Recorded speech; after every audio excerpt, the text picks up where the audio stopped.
Every policy of the Trump administration is designed to lift up the American worker, promote great-paying blue-collar jobs, and to rebuild the industrial bedrock of our nation. It's also obviously for great defense. We have the greatest military in the world.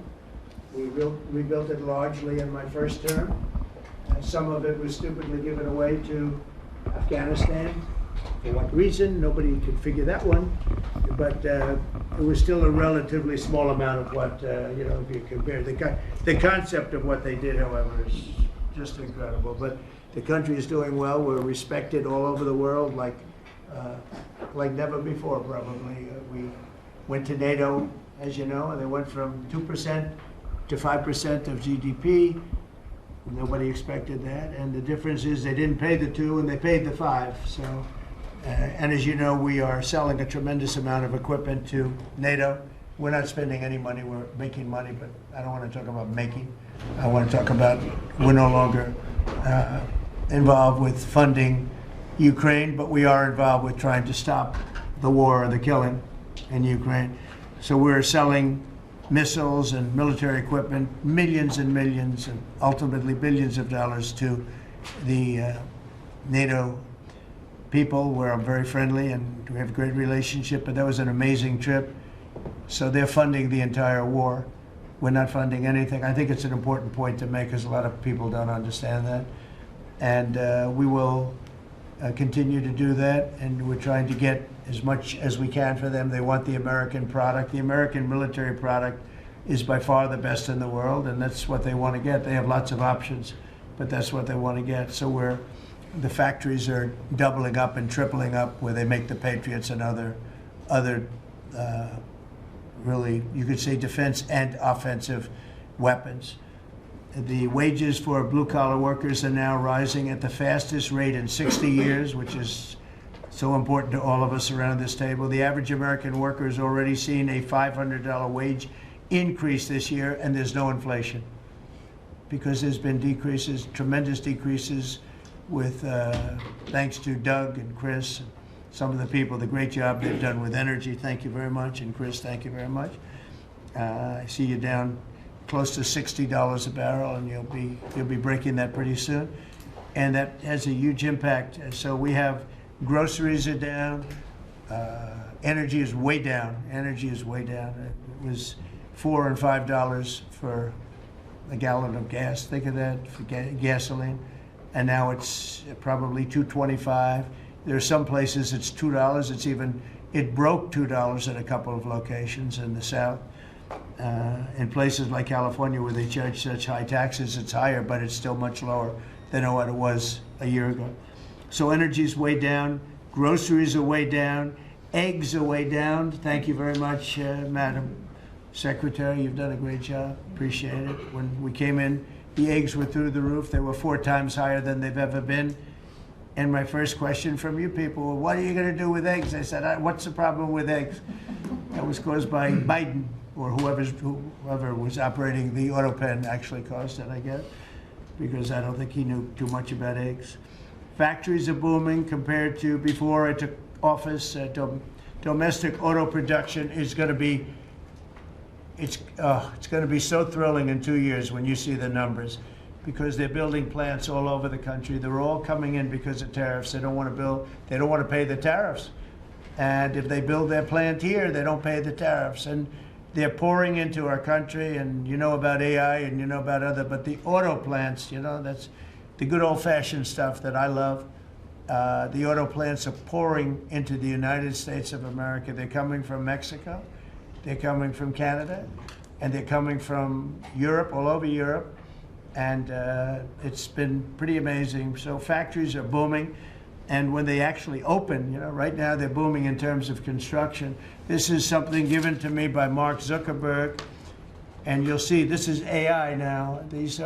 I never understood. I said, well, because I built shopping centers, and for $50 million, you can build a very nice shopping center. So I never understood when they said $50 billion for a plant. I said, what the hell kind of a plant is that? But when you look at this, you understand why it's $50 billion. So this is what he's building in Louisiana. That's Meta, Facebook, as people understand it to be. But look at that, that's the size of Manhattan. So that's superimposed over the island of Manhattan. It takes up a big part of Manhattan. I think they say 81% of Manhattan. So these are big things, and they're going up. A lot of them are going up now. I don't know that big. Actually, Mark is building 4 of them, and others are building similar places. And when these things open up, I'll tell you what, our country, we're leading China now in AI, substantially leading China. And the reason is because we're letting them build their own electrical facilities. We would need double the energy that if you take all of the electricity that we produce right now in this country, you'd have to multiply it times 2 or maybe 3 times. So 3 times more than we have right now for everything, to operate your toaster and everything else, okay? 3 times more. And the way we are able to succeed, because China goes out and builds these massive plants. They're right now building 58 coal, in this case, almost all coal-fired plants. And coal is back with this country too, by the way. You know, there's a reason they use it, because it's good. It works for them. And we call it clean coal. We don't call it coal. We call it clean, even very clean coal. But we have coal going up. We have nuclear going up. Nuclear is very much in vogue now. It's safe and inexpensive and great. We don't allow windmills. We're not allowing any windmills to go up. I mean, unless there's a legal situation where somebody committed to it a long time ago, we don't allow windmills. And we don't want the solar panels that I was speaking with the secretary about, because they take up, you know, thousands of acres of our farmland. You see these big, ugly patches of black plastic that comes from China. And the solar is, you know, I like solar in some ways, but for firing up your big plants, it doesn't work. It's very unstable, but it really takes up your farm. The farmers are saying, you know, they're building these massive blotches in the middle of the fields all over the country. It's so crazy. It's so crazy. So we're not heavy into that at all. And windmills, we're just not going to allow them. They're ruining our country. They're ruining everyone. If you look at, I hate to mention countries, but you look at the UK, what's happened in the UK, they have energy costs have gone through the roof. It's because of wind. They want to do everything, close up the northern parts of the country. They have oil that's tremendous, and they closed it up, and they've been building windmills all over the place. And I tell them, you're my friends, but man, you're going to have a bad awakening very soon. It's going to be very bad. They're ugly. They don't work. They kill your birds. They're bad for the environment. And if you look at them from a house, your house is worth less than 50%. So I'm trying to have people learn about wind real fast, and I think I've done a good job, but not good enough, because some countries are still trying, and they're destroying themselves. Those are countries that are really destroying themselves. I hope they get back to fossil fuel, because right now, Chris, whether we like it or not, fossil fuel is the thing that works, and then you can add nuclear with it and other things, but fossil fuel is what works if we're going to fire up those big monster factories.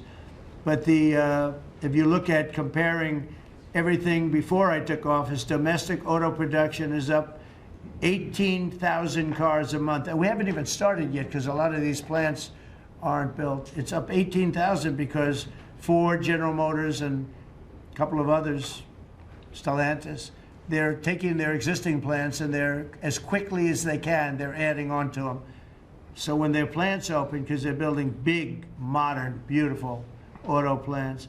But think of that, we're up 18,000 cars a month, and essentially all they've done is try and utilize their space correctly as their big plants open up. It's going to be, I hope they remember that it was this way. I hope this table gets a lot of the credit for what's happening. It gets all of the credit, because this would have never happened. We were going out of business in every way. We were losing. All the car plants were leaving this country. Now they're all coming back in, and they are coming from Canada, and they are coming from Mexico, but they're coming from Germany. They're coming from all over the world. Domestic steel production is up by 100,000 tons of steel a week. We have a 50% tariff on steel, aluminum, and various other things. Copper just got brought into the picture, and that means people are going to want to make steel here. We just made a deal with U.S. Steel. As you know, we have an outside company come in, spend $17 billion on building new plants, new everything. It's great, and it stays right here in America. So we're doing amazingly well on steel, and domestic oil production is up by more than 300,000 barrels a day. That's a lot of barrels, and you're going to be talking about that in a second, I think, Chris and Doug. These two people have done a fantastic job, and we have the oil price down to about $62 a barrel. So just so you understand, because a lot of you like to talk about costs and prices, but I watch so much fake information. Product costs are down. Energy is way down. Energy brings things down. You know, with energy, that's what happened with Biden.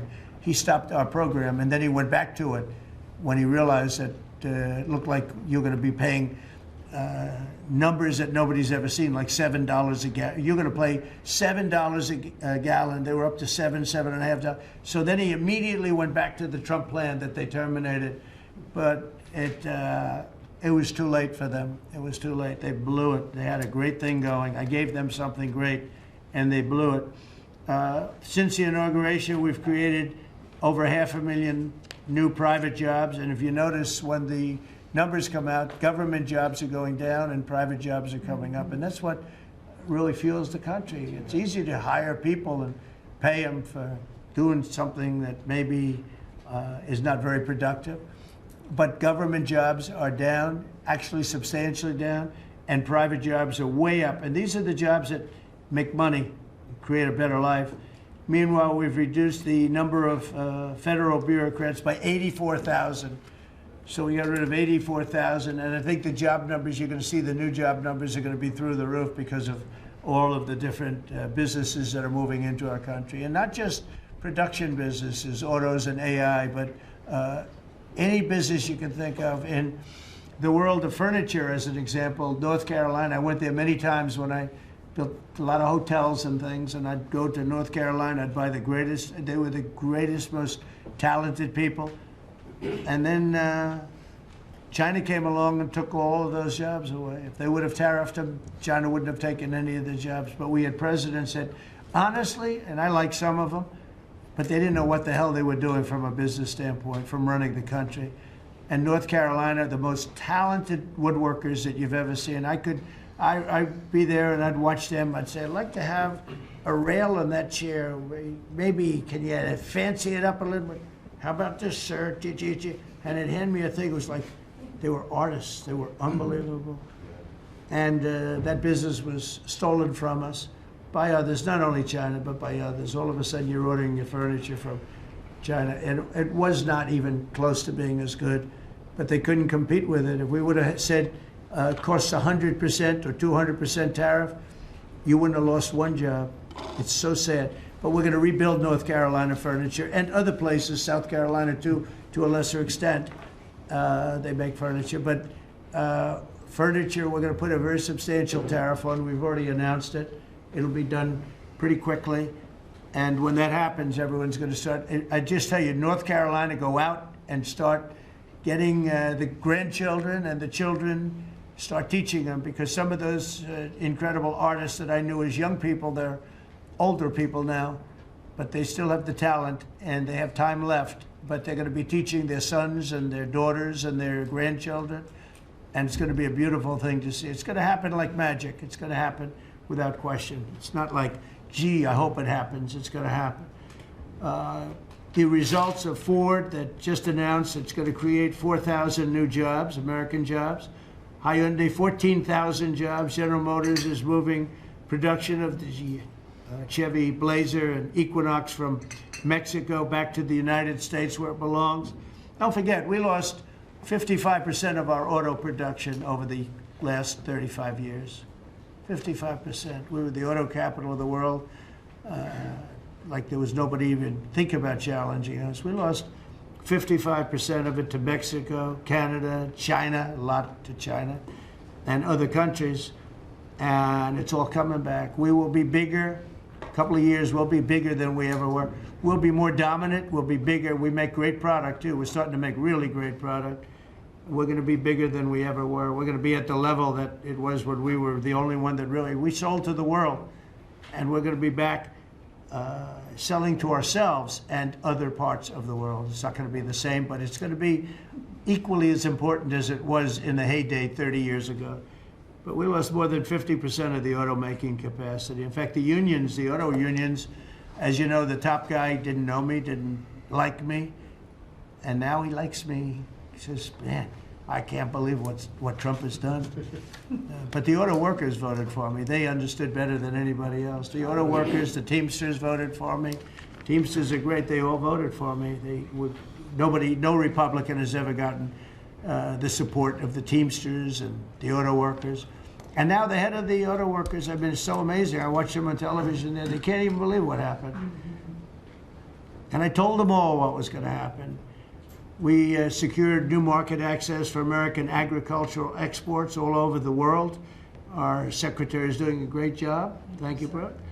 And we have negotiated historic trade deals with the United Kingdom, China, Indonesia, Vietnam, the Philippines, Japan, South Korea, who was here yesterday, and the European Union. Foreign nations are now paying hundreds of billions of dollars straight into our Treasury, and numbers that nobody's ever seen before.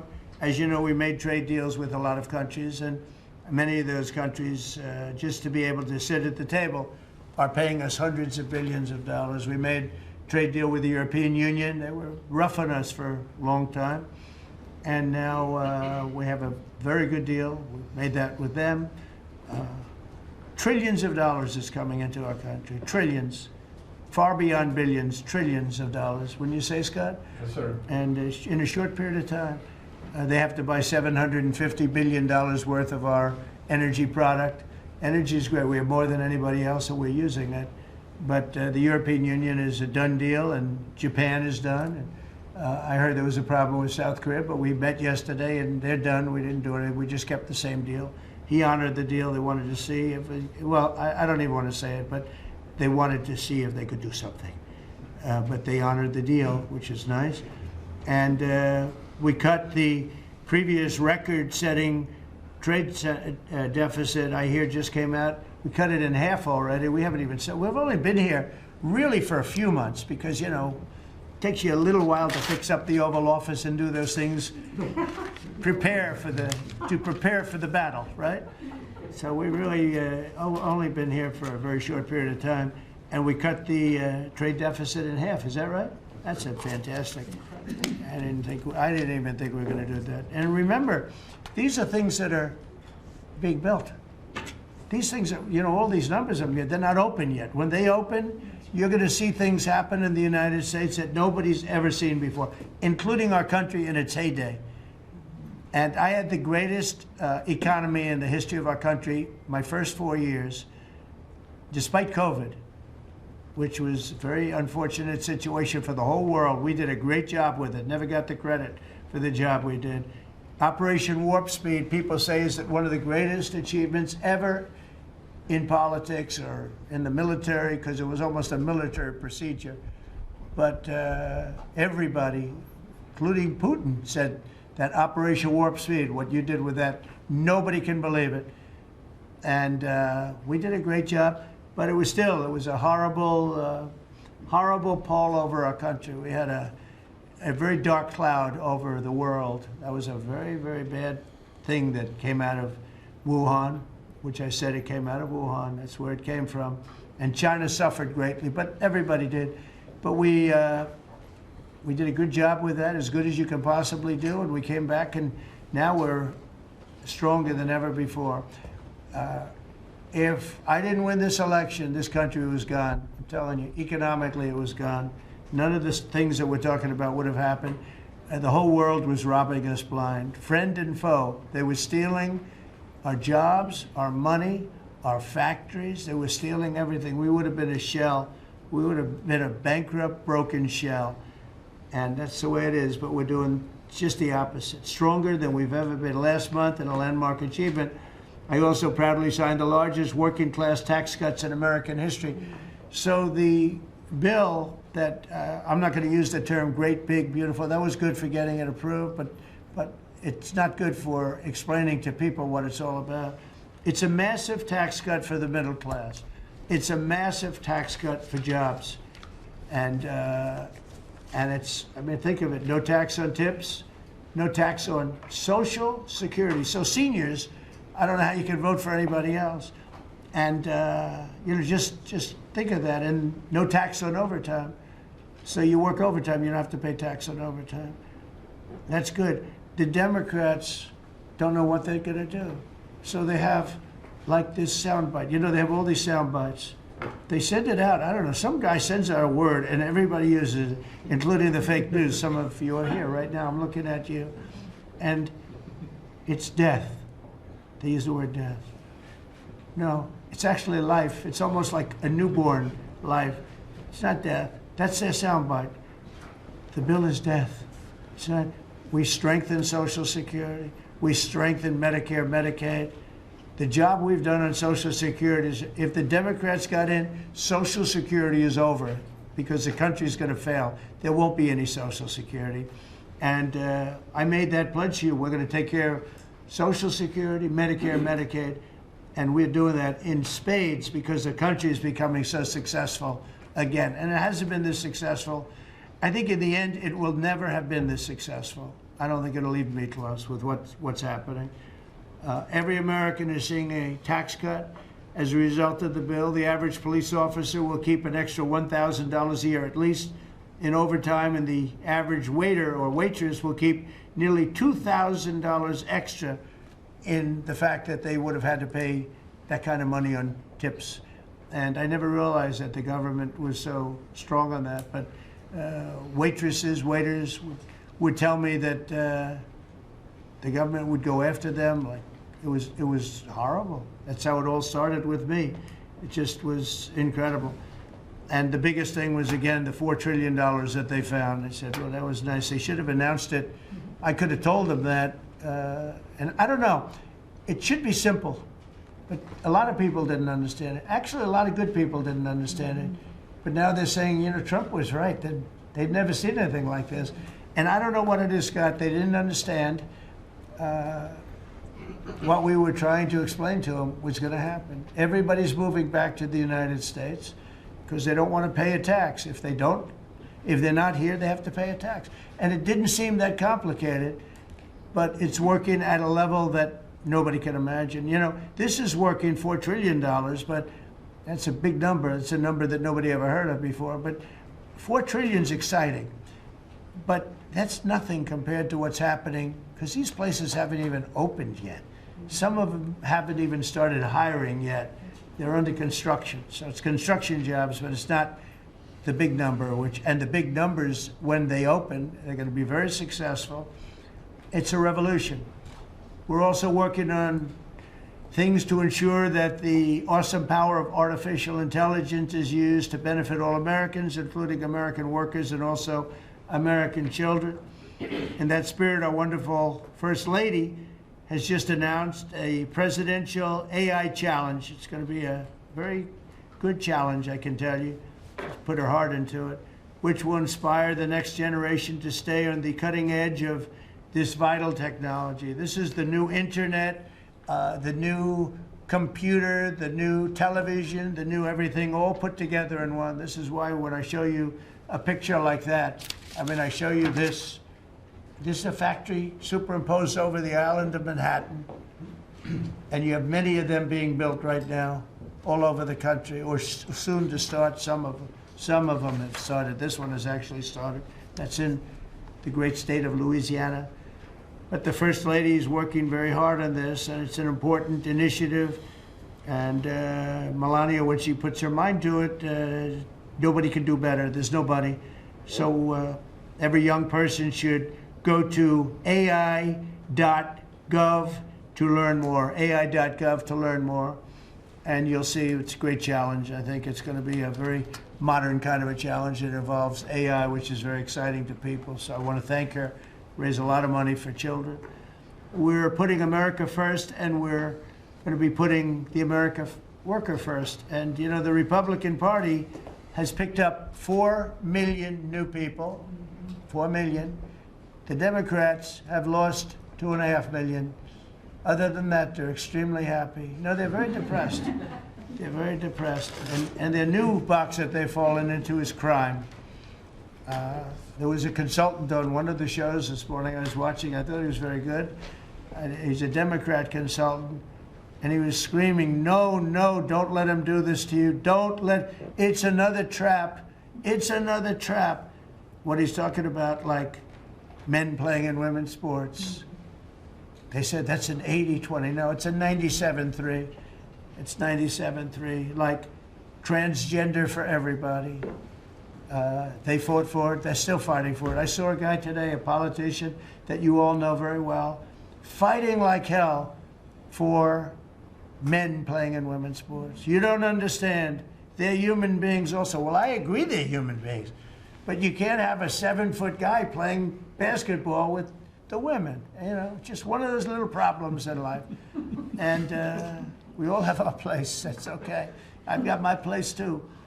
But this guy's screaming, it's another trap. And this is the worst of all. He said, because this is crime.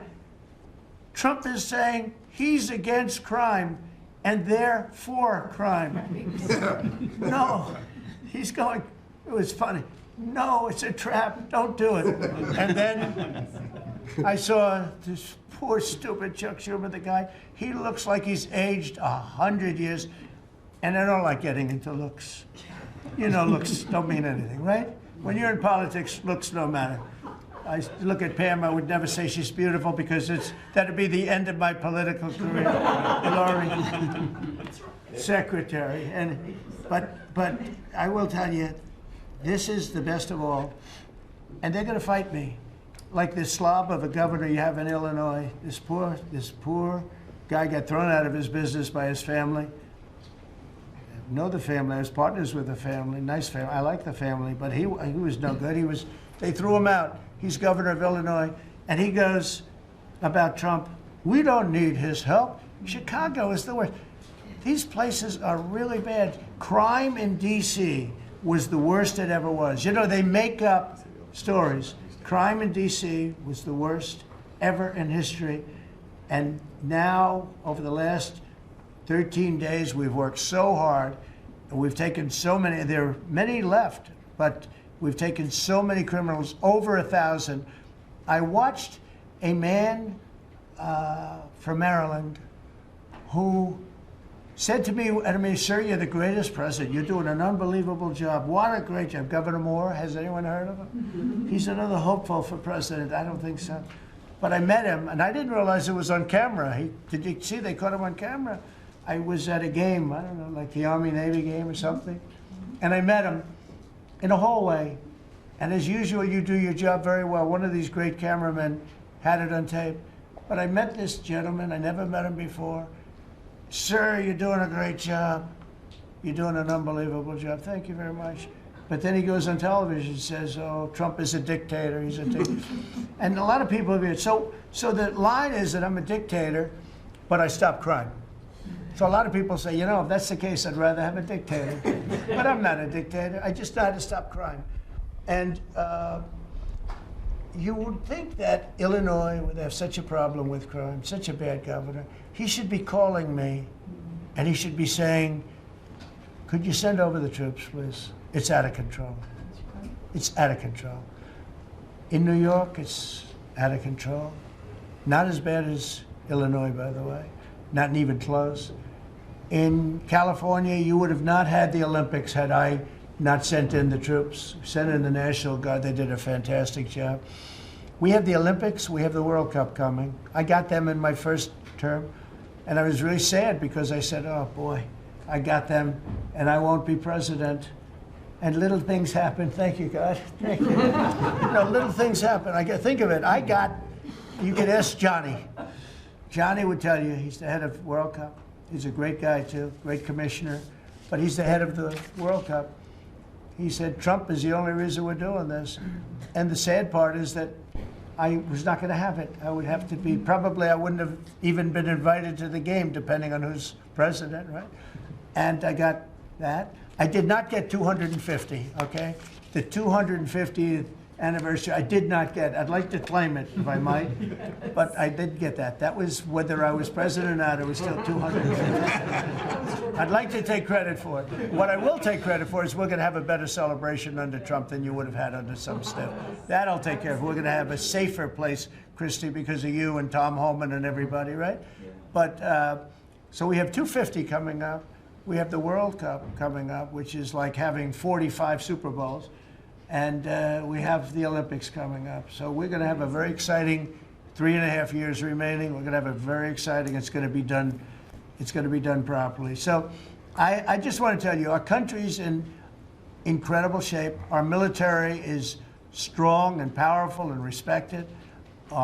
We had some fantastic decisions from the Supreme Court that let us put the people into the military and other businesses that are best for the job, as opposed to some woke reason that was killing our country. That was a very strong, very powerful.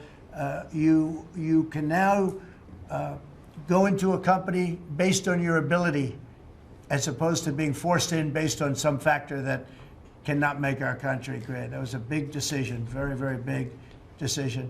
And we've had a lot of great decisions, and we've all made some great decisions sitting around this table. I want to thank Scott. Unbelievable what's happening financially with you and Howard.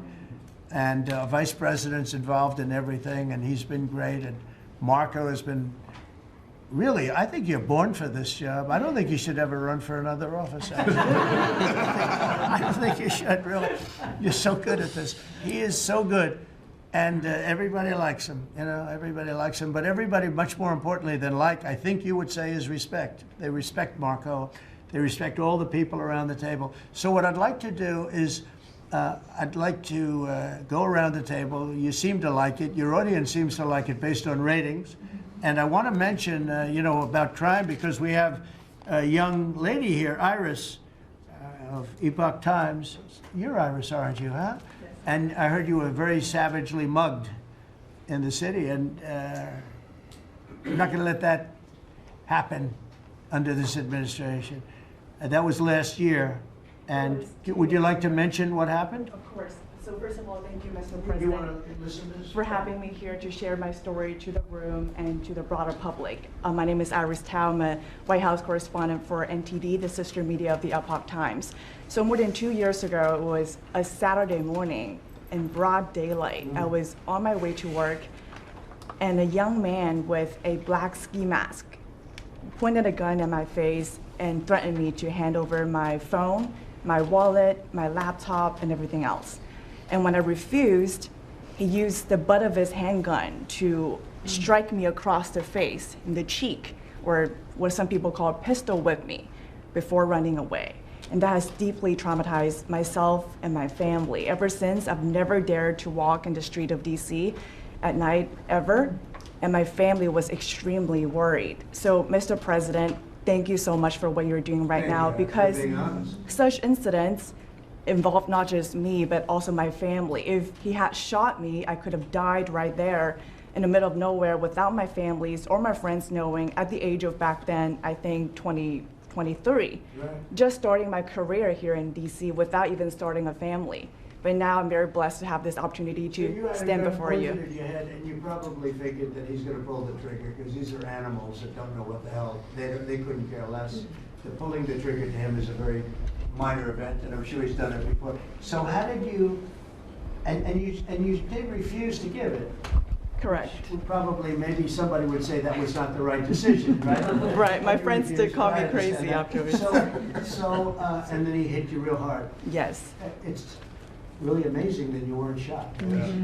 I'm very blessed, and that's why having this opportunity to stand here to share my story today, one, I'm very grateful for God for allowing me to still survive to this day, but also to Mr. President. Thank you for now making DC safer for us, for our families, for my parents, on my behalf of my parents, and now my baby on the way. Thank you so much.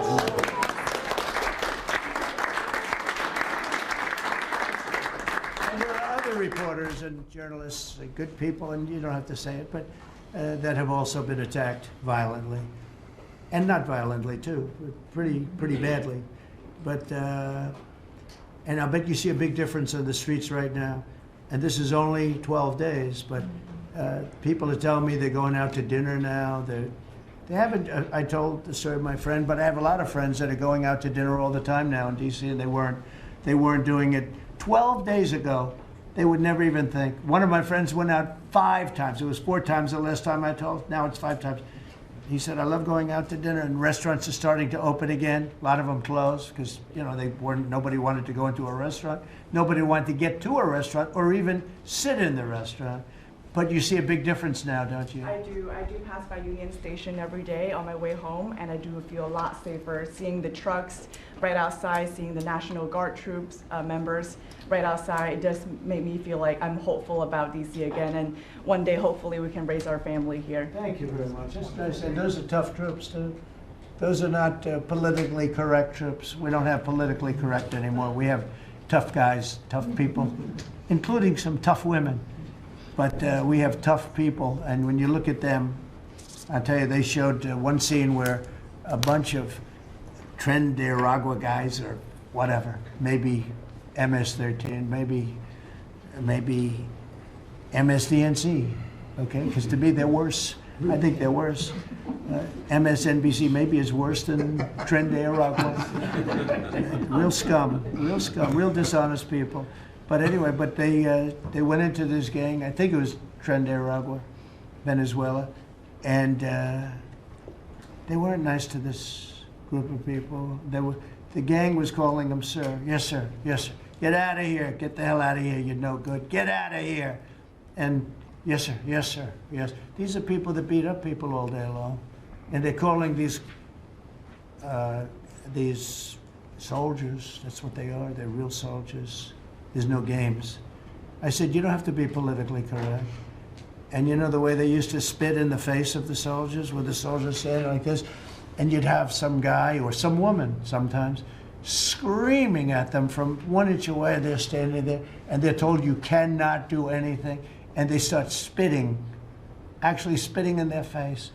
And I said, you spit, we hit. And they're totally authorized to do that, all of those things.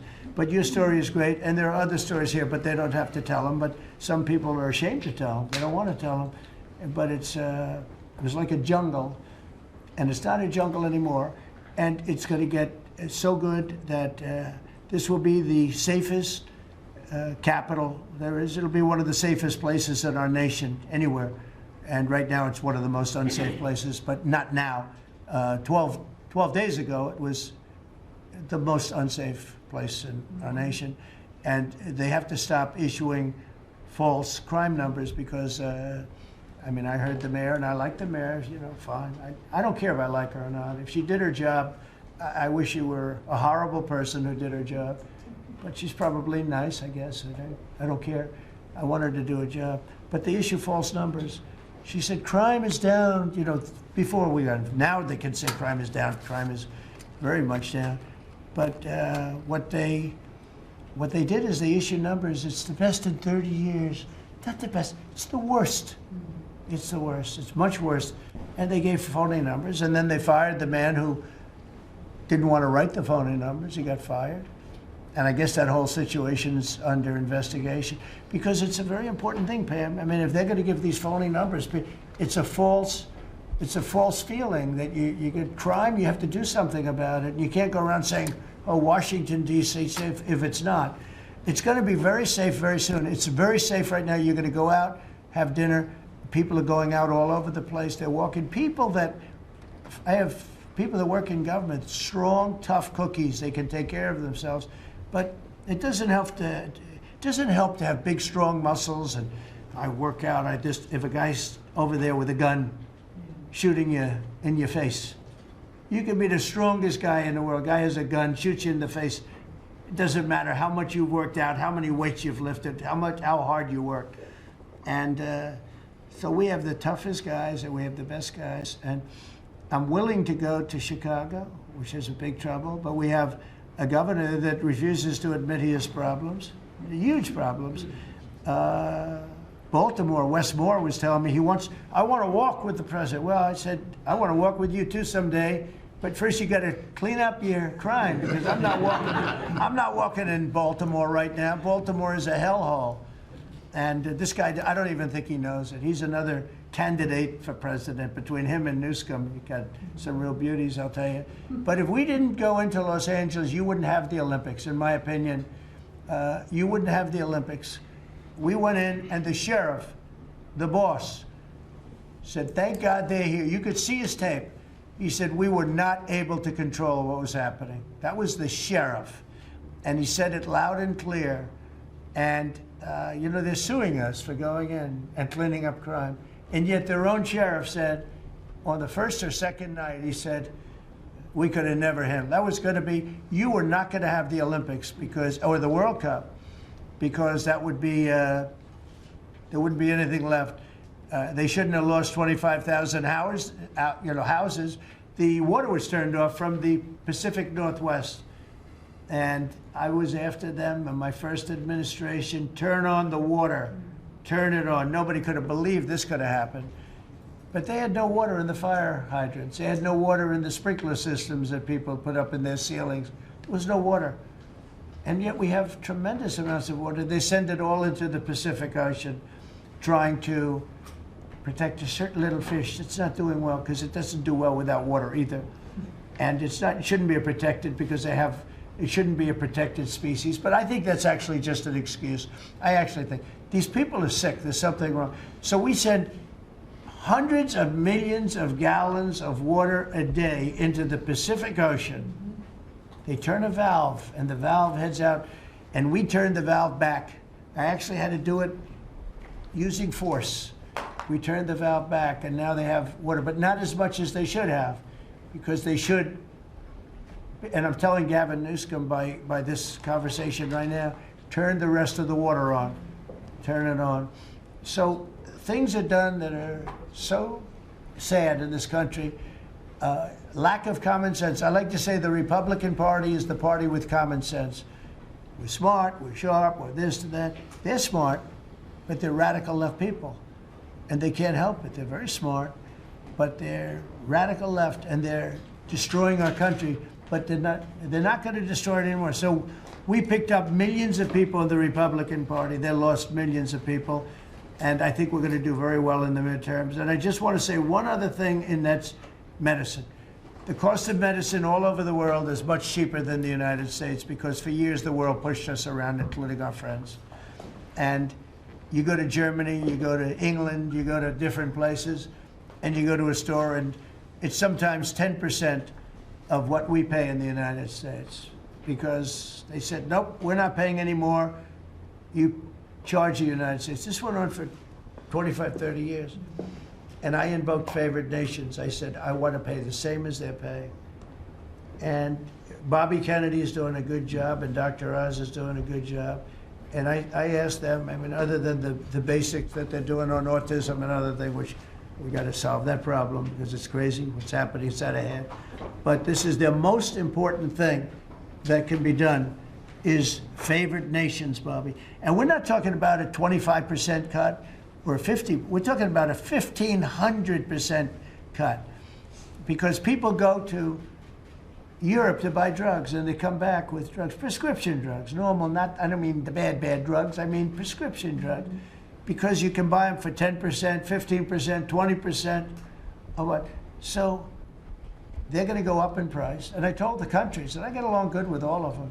I mean, you could ask I get along good with all of them. But I said, you know, I told them, I said, you're going to go up a little bit, because it's the world. It's the world. So more people in the world than we have. We're going to go down a lot, and they're going to go up a little. And it's called equalization. We're going to have equalization. So we pay the same price as the lowest drug sold anywhere in the world. And I think, Bobby, that's going to happen pretty soon. The companies are ready for it. They had to go for years. I was with a very great gentleman from Eli Lilly. I think he's an incredible executive. I mean, I'll mention the company, and I'll mention him, because we had this argument my first term, and then we had it in my second term. In my second term, I wouldn't stop until I won the point, and he threw up his hands. He says, you're right, I can no longer defend it.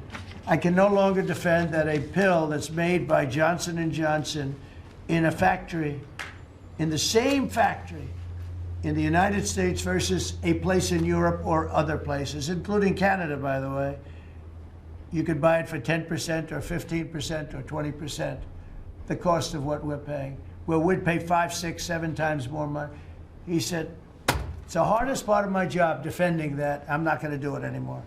I'm saying that we have to get down to business. And that's a great company. He's done a great job, and I appreciated it. And it really broke the ice because they were sending, well, we have to do research and development. Well, you have to do it for Germany and all these other countries too. Well, they think the United States should bear it. I mean, I heard this stuff and I finally said, it's over. Now, you have to have somebody that can get these countries to do it. I told them, if you don't do it, we're going to charge you a 25% tariff on everything you send into our country. That's much more money than what we're talking about. Then we have to get the drug companies to do it, and they'll do it because we have tremendous power over the drug companies too. So we're going to get it done. I just hope we get it done fast, Bobby, because this thing should go fast. But we're going to get the cost of medicine is going to be 1,000%. Think of that, not 2%. And I just tell this last story. When I was in my first term, in my last year, I was so proud of myself because drug prices went down for the first time in 28 years under my administration. You know how much it went down? 1/4%. And I was so proud of that. And I held a news conference, I think you'll be able to find it, congratulating myself and my administration because for the first time in 28 years, drug prices went down 1/4%. That isn't tiny, but it still went down. And I thought it was great. And then I realized, you know, it's a very complicated business and formula. You got to be very smart. I said, we're really getting ripped off by the whole world. The whole world is ripping us off. And what happened is I got on this kick and I got the drug companies to agree and I got countries to agree. And they're not agreeing because they think I'm a nice person. They're agreeing because I will put charges and costs and tariffs onto them that will be many times more than what they're going to be paying. So the companies are there and the countries are there. And we got to get it done, Bobby. We got to get it done. And we're going to have the biggest price of it. Now, that's going to lower Social Security, Medicare, Medicaid. This is going to lower everything because drugs go for everything. It's going to have the biggest impact, I think, of anything that can possibly be done. But your costs are going to be going down for medicine, for prescription drugs, will be going down at levels that nobody ever thought possible. And that's going to happen in a matter of a very short period of time. Very short. And we're all set with the countries, and we're all set with the companies. That's all you need, the two. And the middleman gets cut out. Under this scenario, the middleman doesn't exist anymore. That was the other thing. They always blamed the middleman. I said, who are the middlemen? Nobody knew who the middleman was. You know, that's right. They had the most complex formula. It was genius, but they didn't get away with it. So I'm counting on Bobby. Do you want to start, Bobby? Maybe we'll start with you. You can start with that and then go on to what we're talking about. We are deep into MFN negotiations, most favored nation status negotiations with 14 companies. Howard Lutnick is a breath of fresh air, and I think he's going to help us get across the finish line with the leverage that we have from tariffs. You're smart. Don't let them get away with it, Howard. Well, the combination of Bobby's MFN and the 232 pharmaceuticals, which we launched together, right. When you put those two together, it really gives Bobby the tools to go execute your plan. So I'm supporting Bobby as he executes his plan. Good. Right? Yes. And this cabinet meeting is supposed to be about working Americans and bringing jobs back to this country, and particularly rural America. And I want to mention the big, beautiful bill. Right now, we spend 7% of Medicaid dollars on rural hospitals. So they're getting the short end of the stick. It's about $19 billion a year. under the Rural Transformation Program, we give them an extra $10 billion a year. So we're raising an infusion of cash to rural hospitals and rural communities by 50%. It's going to be the biggest infusion in history, and it's going to restore and revitalize these communities. And we can't survive as a nation if we don't honor our rural communities, which are the source of our values, our virtues, our character, our economy, our food. And you are bringing that back. You are bringing those communities back. I wanted to talk, because you mentioned the wind farms, we now have an interdepartmental coalition, a team, which is Doug Burgum and Howard Lutnick and Chris Wright and Pete Hegseth. We're all working on this issue. And Lee. Sorry, Lee. We're all working together on this issue. We're meeting together. There are right now 11 wind farms planned that were launched during the Biden administration.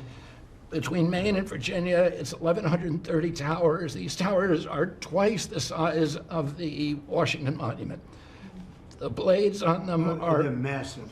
It's so crazy. The blades are 350 feet long, one blade.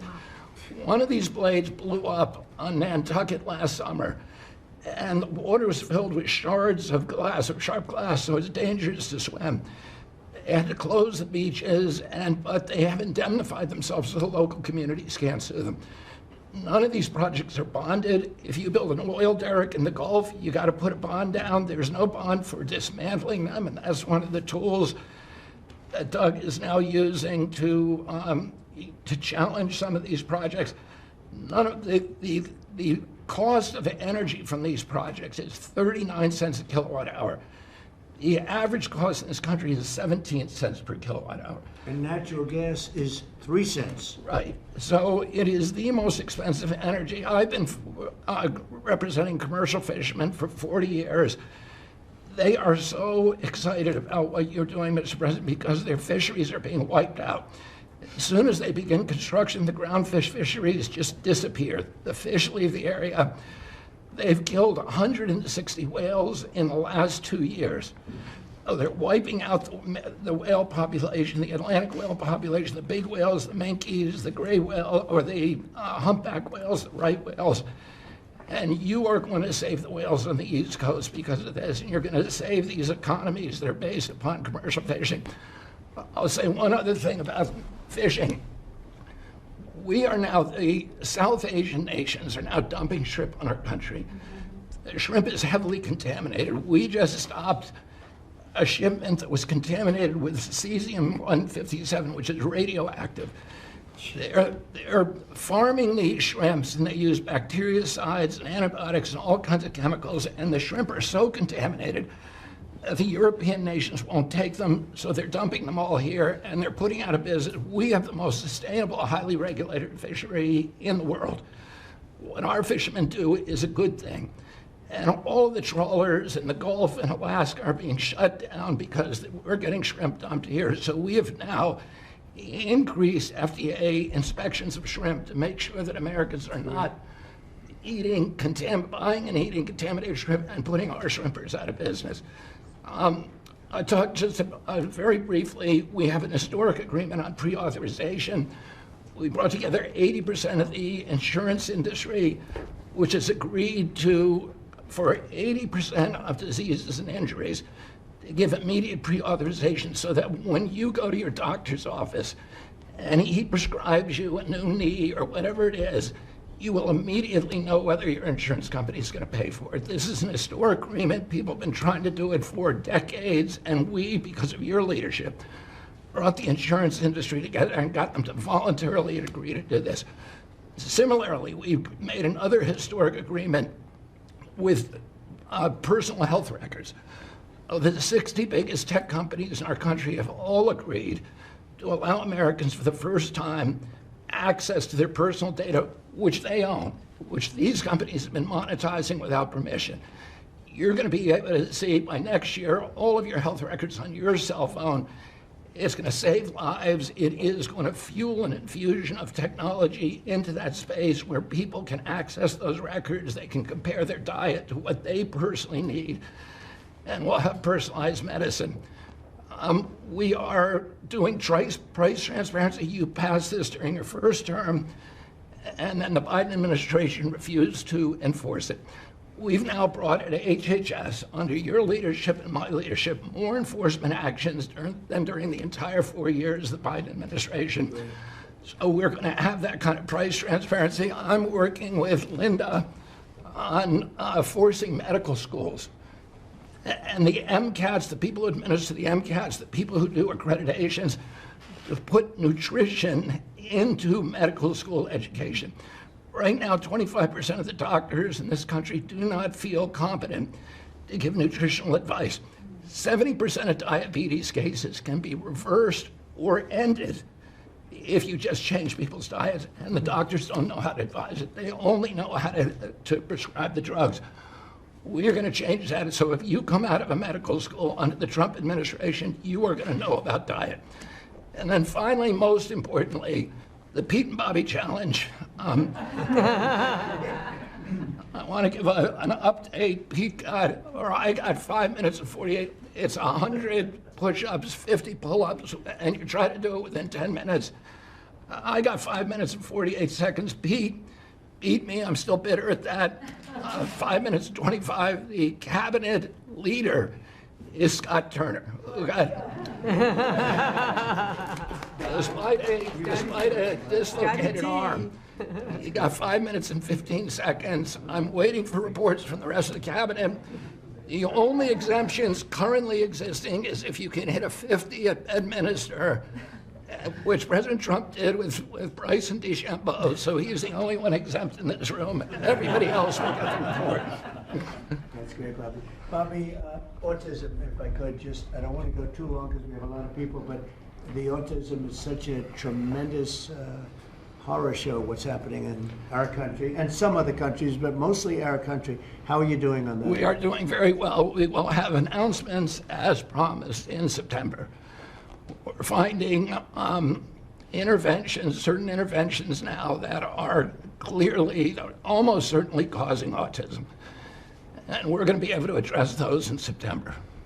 It's such a big day. I'm looking forward to that day because there's something wrong when you see the kind of numbers that you have today versus 20 years ago. And those numbers, what are those numbers, Bob? Well, in 1970, the biggest epidemiological study in history was done in Wisconsin. They looked at 900,000 children, and they were looking for autism. They knew what it looked like, and they were very, very precise about it, and they found an incident rate of 0.7, in other words, less than 1 per every 10,000 children. Today, our most recent numbers are 1 in every 31 kids. It's probably actually much worse than that because California, which has the best collection system, is reporting 1 out of every 19 children, now American children, has autism, 1 in every 12.5 boys. So it's gone from less than 1 in 10,000 in 1970 to 1 in 12.5 boys These today. are those numbers.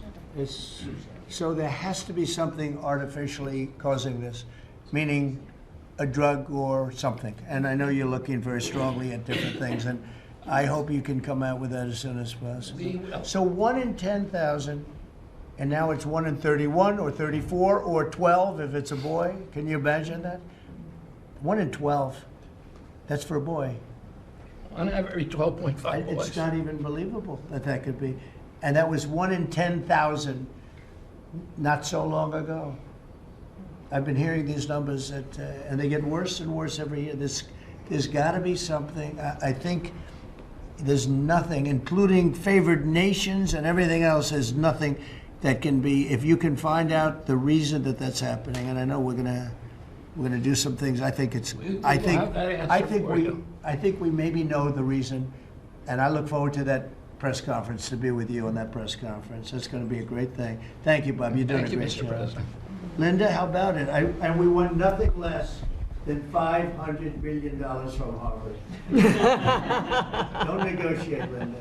All right. They've been very bad. Go Go ahead. all of that's working. Well, Mr. President, thank you very much.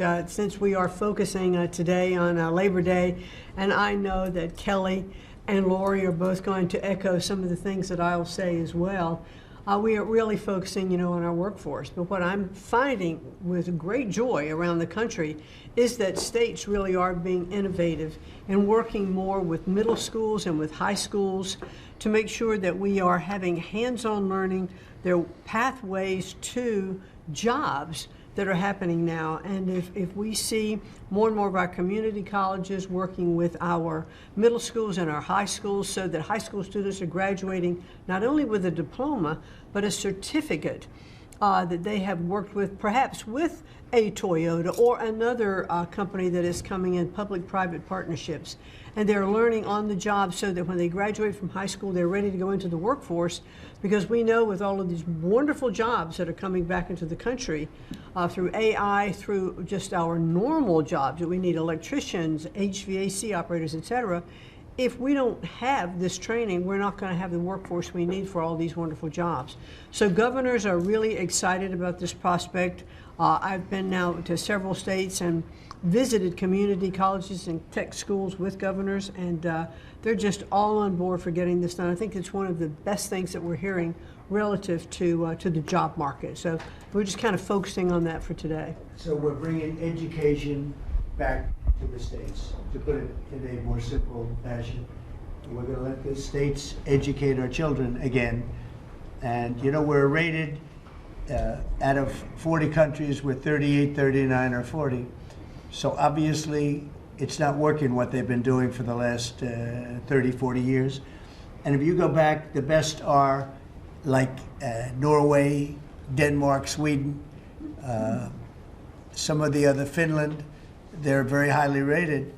If you go back to just take a look at anything you want to do, you just look at us in the past.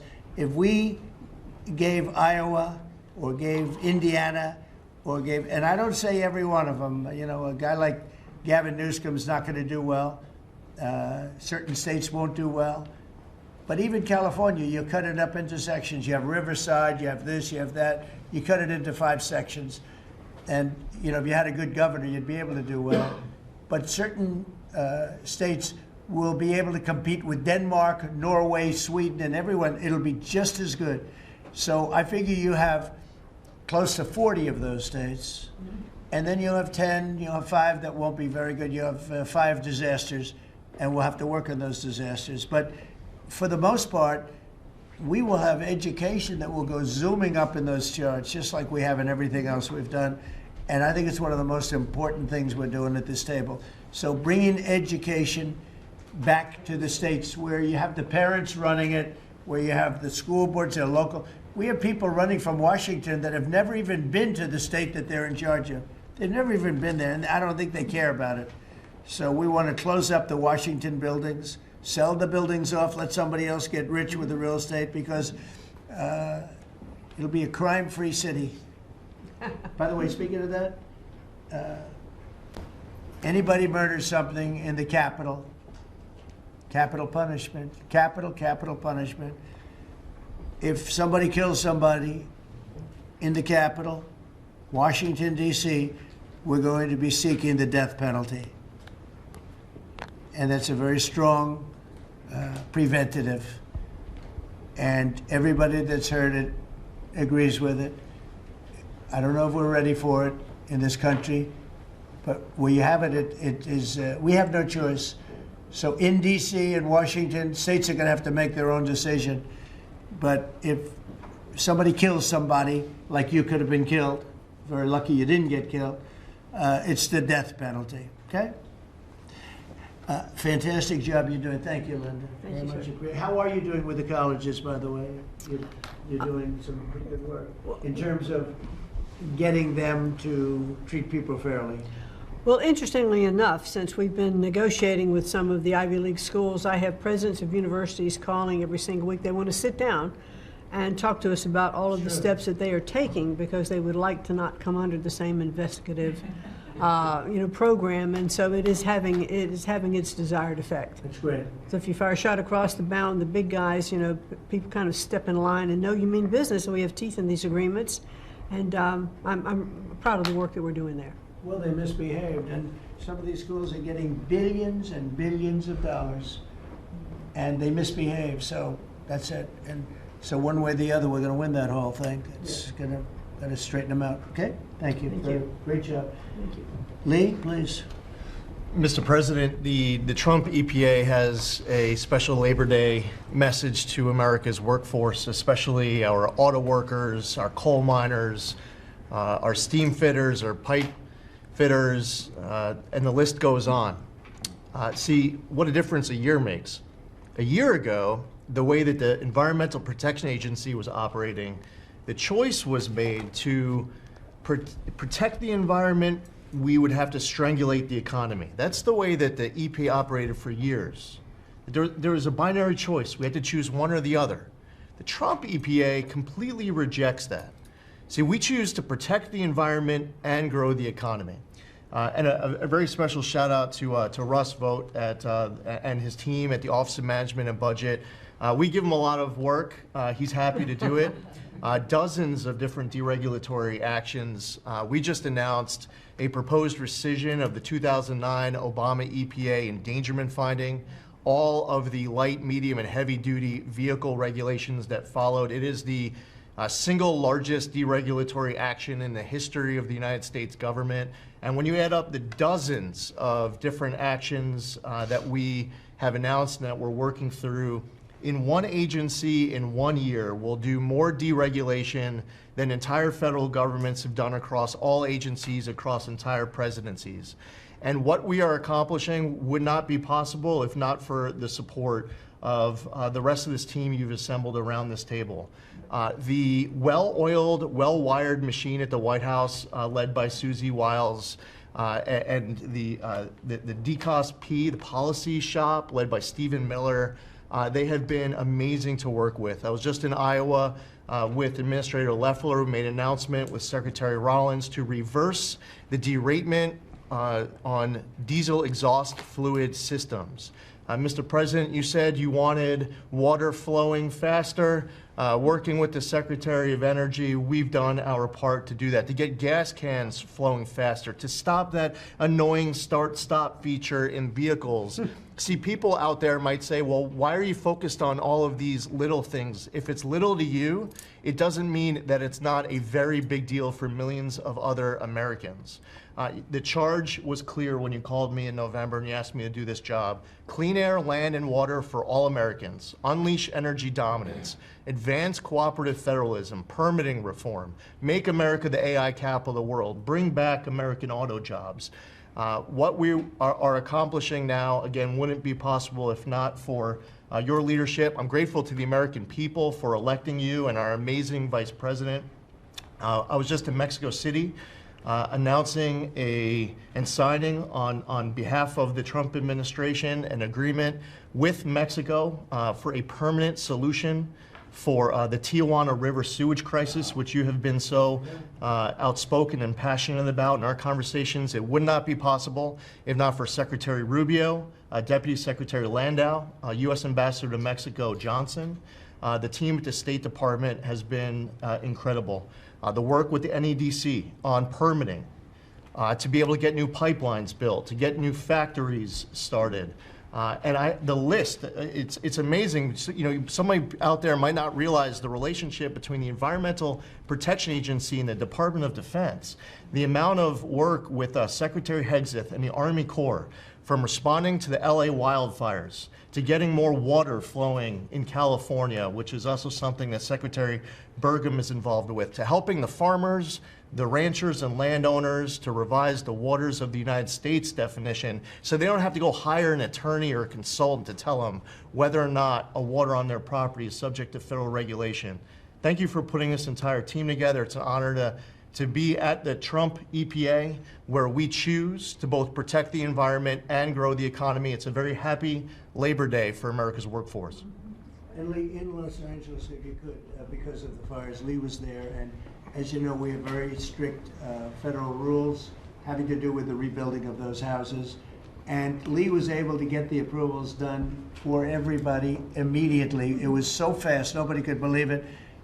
And the mayor and the governor still haven't gotten their approvals. And they're going to have riots out there for that reason. These are great homeowners. They want to build a house. They can't get approved because you have the mayor, Bass, who has no idea what she's doing, and you have a governor who is just such a bad governor, and the people are unable to build their house. The toughest permit to get was the federal permit by far, and yet he got them all in a short period of time after the fire. How long did it take? Well, Mr. President, you came in, signed an executive order, and told the EPA that we had less than 30 days to complete our hazardous material removal, which the initial response, once all of our heart rates went down a bit, was just to figure out how to get it done. We got it done in just less than 30 days. The Army Corps of Engineers then comes in for the debris removal. The federal government, in clearing over 13,000 properties that were destroyed because of these wildfires. We've got to the point today where property owners all across Los Angeles, they're grateful to the Trump administration. They're happy that we did our part, but they are desperate to rebuild. And there is not a single green light approval that they are waiting for from the Environmental Protection Agency. The EPA and the Army Corps of Engineers proudly have done our work. It's important for those local officials to let these property owners build on their land. It's their property. It doesn't belong to the mayor of Los Angeles. And they need to represent their people better. They're ready to build. When will they have their permits from Los Angeles? Well, here's the problem, Mr. President, is that they have been ready since the moment we were done with the federal part. I mean, I was visiting a week after. Actually, I thought my first trip was going to be to Los Angeles. However, the moment I got confirmed, the vice president said, "You're going to East Palestine right away." So that actually ended up being the first visit because the vice president's so passionate about that from the great state of Ohio. Then we went to Los Angeles from there. We're talking about the beginning of February, where we were meeting with property owners already. They were already all set up. They had the contractors. It was the beginning of February, and they were waiting for green lights from Los Angeles to be able to go onto their property and start rebuilding. Some of the same people who were waiting for a green light ready with the contractors at the beginning of February are still waiting now in the middle of August. Let these Californians rebuild. And they're talking about also taking away some of the properties and building low-income housing on those properties. They're going to have problems like they've never had before. These people don't know what they're doing. So we have all our permit. Everything the federal government has to do was done long ago. They should have been. I went to a town hall with Lee, but we were there, and the mayor was saying it would take 2 years, maybe 3 years to get this approved. I said, no, not 2 years, 2 days. They should have it in 2 days. And I toured the site, and I met 100 homeowners, all standing in front of this site a couple of days after the fire, and they were ready to go right then. They wanted to just build right then. And the city won't let them do it. Los Angeles, I don't think it's that they won't. I think they're incompetent, okay, to be honest with you. I think they just don't know how to go about it. It is so badly run by Newsom and by Mayor Bass. Mayor Bass, she was in Africa during the fire. She knew the fire was starting to rage, and she decided to take a trip to Africa. These people are they're just bad. You know, you talk about make America great again. They can never make America great again, but we are doing that. Congratulations, you found some interesting things, Dulcie. Yes, sir. She's becoming a bigger and bigger star every day. You found a lot of good things. Go ahead. Thank you, sir. As we approach Labor Day weekend here, this is just such a great opportunity really to recognize your leadership as a true champion for working people. And I know we'll hear, as we go around the table here, how your focus singularly on putting the well-being and interests of the American people first is that common thread that we're seeing in your policies being implemented across your administration. For ODNI, number one, our focus is and must always be making sure that our intelligence community is focused on our mission, keeping the American people safe, secure, and free. We're doing great work on this front. I'll point out our National Counterterrorism Center, led by Director Joe Kent, are working across different agencies with Homeland Security, DEA, FBI, and others to catch terrorists, both those who are trying to come into our country, those who may already be in our country. They are finding the worst of the cartel bosses and making sure that they're not able to continue to wreak havoc and terror in our communities. Secondly, Mr. President, you have charged me with the mission of finding the truth and telling the truth to the American people. And we've exposed some of the worst examples of the weaponization of intelligence in the last several weeks. I will continue down that mission and that path wherever it leads. Transparency, telling the truth is what will drive true accountability for the American people who deserve nothing less. And lastly, Mr. President, all of us are charged with being good stewards of taxpayer dollars. I've gone through a reorganization for ODNI that we've announced in the last week. We've cut nearly half of redundant, unnecessary functions within ODNI, saving taxpayers over $700 million a year. We will continue focusing on our core mission in keeping the American people safe, and appreciate your leadership and your focus on this most critical task.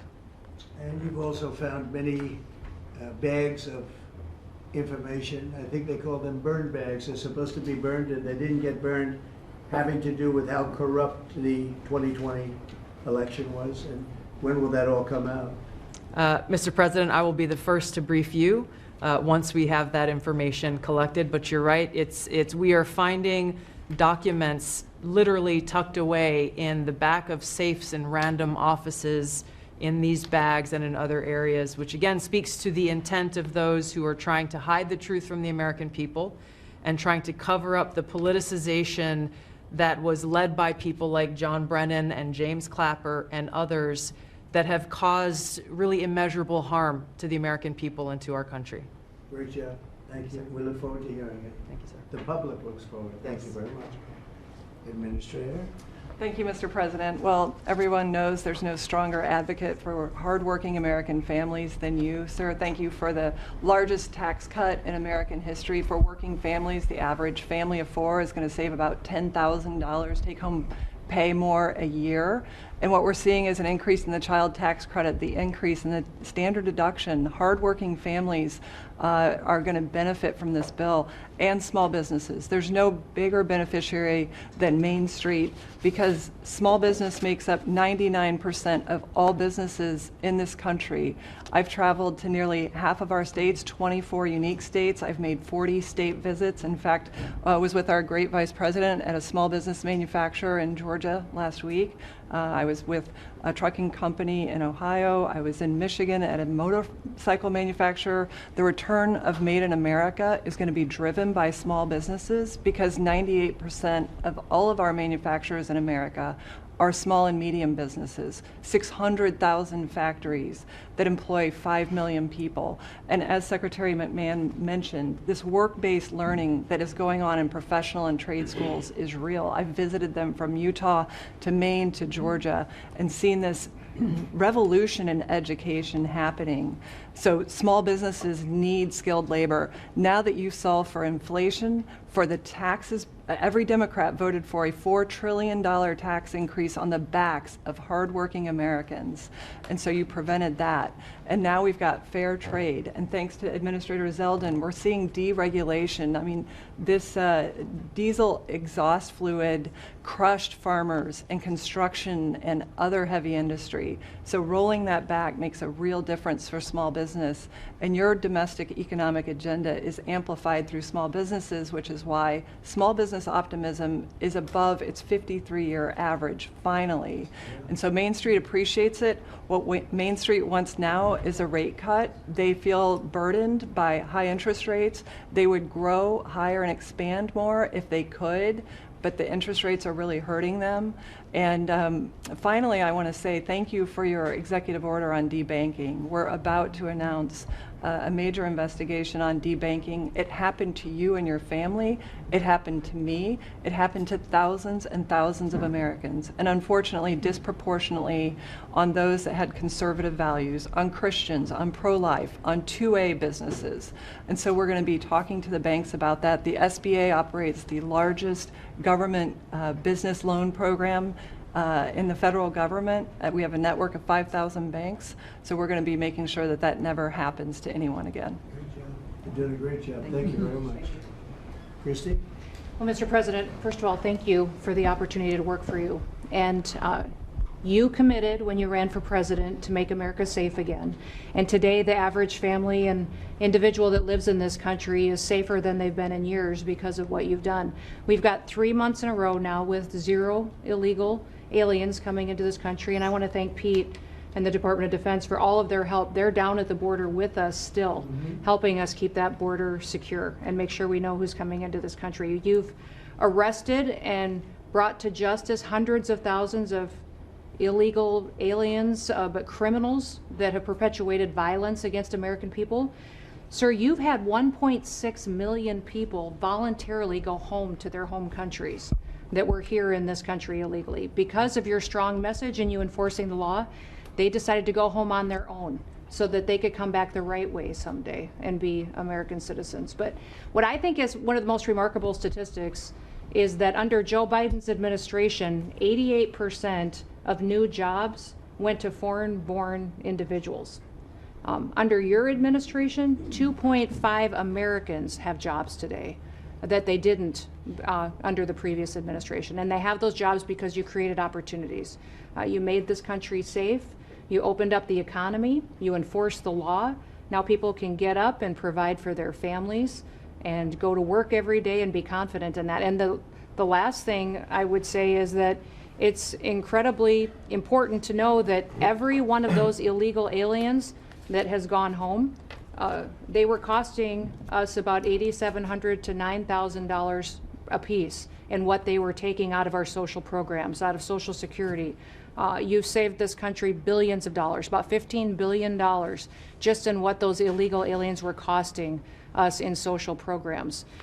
I've cut over 450 different contracts at the Department of Homeland Security.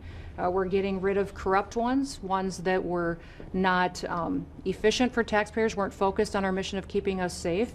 And we've also renegotiated and brought in our biggest vendors and said you have to do better.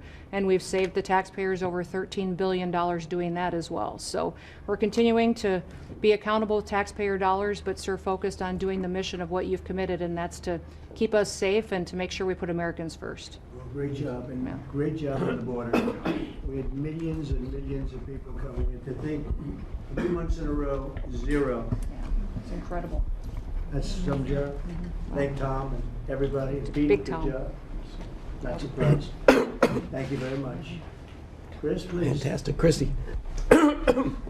Sorry about that, Mr. President. Like Secretary Noem, I'm thrilled to be here to work with you on the simple platform you were elected on, which was to bring back the American dream, to bring jobs and opportunity for families across the country and to lower their costs so they can live their lives and expand the choices they have. You led off today talking about gasoline prices. I'll throw in diesel. If you correct for inflation, they're at multi-decade lows. This is a huge expense. This is a huge constraint on people's lives. We should celebrate that. Natural gas has become our main industrial fuel powering factories around the country. Natural gas prices are quite low in this country, and they're lower than in any country in the world. The reason for that is the United States produces 2 times more natural gas than the second largest natural gas producer in the world, and 4 times more natural gas than the number 3 and number 4 producers in the world. So you've opened up American opportunity and energy together with the work of Secretary Burgum, Administrator Zeldin, Secretary Lutnick, Secretary Rawlins. You know, we've made it easy to produce energy in America again, and those benefits are flowing. I could go on about this stuff forever, but let me talk about one specific area of energy, electricity. That's in the front of people's minds. When the day you were inaugurated, we get hold of all the data, and we can look at the resource plans of utilities across the country. What you inherited when you arrived was a plan over the next 5 years to close 100 gigawatts of reliable electric generation. So that's 100 large power plants. Now that was offset with a plan to build 22 gigawatts of reliable electricity generation. Their plan was to close more than 4 times as much electricity generating capacity as they were going to build in that 5-year period. how do we lead the world in artificial intelligence if we're shrinking our supply of reliable electricity? How do we reshore steel and aluminum and automobiles and semiconductors and all those jobs Americans want back in our country when we're degrading and shrinking our energy system? We were going to hand that leadership to China in artificial intelligence, not just to our economic loss, but to our huge national security loss. Your team around this table, and almost everyone around this table is involved in it, is just to completely pivot dramatically. We're stopping the closure of all these plants way before their retirement date. Some plants get to their end of life. That's a small percent of the planned closures. Most of those were just political nonsense at the cost to American taxpayers. So we have rapid new construction of power plants in the United States. We're doing everything we can with suppliers who build the equipment for these power plants. They've got to build their factories bigger to build power plants in America. People thought those days were past. We weren't going to build big things in America anymore. We're just going to keep sending it over to Asia and overseas and just buy other people's stuff. Totally nuts economically, totally nuts for national security, and of course crushing for working Americans, particularly Americans that work with their hands. But we are seeing a revitalization of those people, of that optimism. You showed that picture of that plant being built in Arkansas, dozens of those under construction, just in artificial intelligence. But the reshoring of steel, of aluminum, of plastics, of fertilizer, semiconductors, like this, America's the land of opportunity. How did we get to become this awesome nation? Because we believed in the American dream and we leaned in on it. But the wealthy in our country and the coastal elites that live away from where stuff's actually made, they just lost their way, and politicians just let them have it. Your tireless campaign and your relentless messaging made people realize the American dream isn't dead. It's just been smothered, and we're unsmothering it and setting it loose. God bless your efforts. God bless your assembly of this team around this table. We're bringing the American dream back. Thank you, Chris. Great job, you done. Appreciate it. Lori, please. Mr. President, everybody here who spoke works at the Department of Labor, clearly, which I love. They have all the correct talking points, but I think that's a testament, again, that we are all working together every single day. We talk to each other often, and the workforce, the skilled workforce, the education factor, retirees, it's been so important because they all touch the Department of Labor, and I have the opportunity to work with every single one. If you all haven't stopped by the Department of Labor, Mr. President, I invite you to see your big, beautiful face on a banner in front of the Department of Labor, because you are really the transformational president of the American worker, along with the American flag and President Roosevelt, because we're bringing business and labor together. And I was so honored to unveil that yesterday, and everybody is taking note of that. You also mentioned crime, and I think it's been important for my colleagues to recognize that now American workers can return to work and feel safe. That business owners aren't shutting down their businesses because they're afraid they can't protect their workers, and now it's open for business again, and it's starting right here in our nation's capital. Many things have been mentioned about consumer confidence up, unemployment is holding steady, and more than 2 million net jobs for native-born Americans has been key under your leadership. 84% of the workforce and jobs has been produced by the private sector. I think that was the mission of this administration and the Department of Labor. And I will continue to say for a little bit longer, until I heard you today, the one big beautiful bill, because it equals one big beautiful workforce. And Congress passed this legislation. It probably will be the single most important bill that they did sign, because it is protecting our American workforce by expanding Pell Grants and child care and reduction in taxes, that they can keep more of their hard-earned dollars. I am at the Department of Labor announcing $30 million in grants for our skilled workforce, that I have an MOU with Secretary McMahon. I have an MOU with Administrator Loeffler. That's important to share the data points on how important this is. In June, we awarded nearly $84 million in grants for the capacity of what? Registered apprenticeships, an executive order to have 1 million active apprentices across this nation, where we've already registered 185,000 since in the last few months. One of the other things that we have done is the Biden administration's guidance on cryptocurrency. And thanks to you and your leadership on that, we've rolled that back. And of course, we're going to see the 401k, the investors in our alternative assets. That's been key through the Department of Labor to work through. Partnering with our agencies, again, as I mentioned before, is important as we work together. I have visited, I'll be 31 states on my 50-state tour by the end of this month. I'm headed with Secretary Duffy, with the South Korean President Lee today as we move through the shipbuilding. We will do that in Philly, and then I'm off to New England to talk to those states about how important the apprenticeship program is. But while I visited Hexel in Salt Lake City, 100% domestic carbon fiber for the Department of Defense as they produce. They are announcing another $1 billion investment per your executive order on advanced manufacturing. So it is working. Everything that you have been saying since you were elected and since we all can put into play has been working. Ohio, McDonald's is investing 375,000 new jobs. The shrimpers I visited as well, and they need our help in protecting that industry for our American fishermen and shrimpers. In Minnesota, I toured Cambria. When we're talking about quartz countertops, all made in America. And again, in Oregon, where we are expecting a crackdown. Thank you for what you are doing with your agents on ICE, and thank you for the prosecution that I hope you will come to Portland, Oregon, and crack down. But while there are still good people, I was able to visit Buckeye Pacific, really a trading floor for the timber industry. So we still want to focus on great, hardworking American businesses.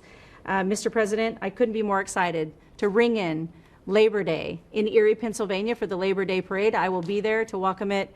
It is an honor to serve this country. It is an honor to serve under your administration as the Labor Secretary, and we will kick off, and Republicans will own Labor Day again, not Democrats. We will own it because we are, and you are the president of the American worker. So thank you for everything that you've done.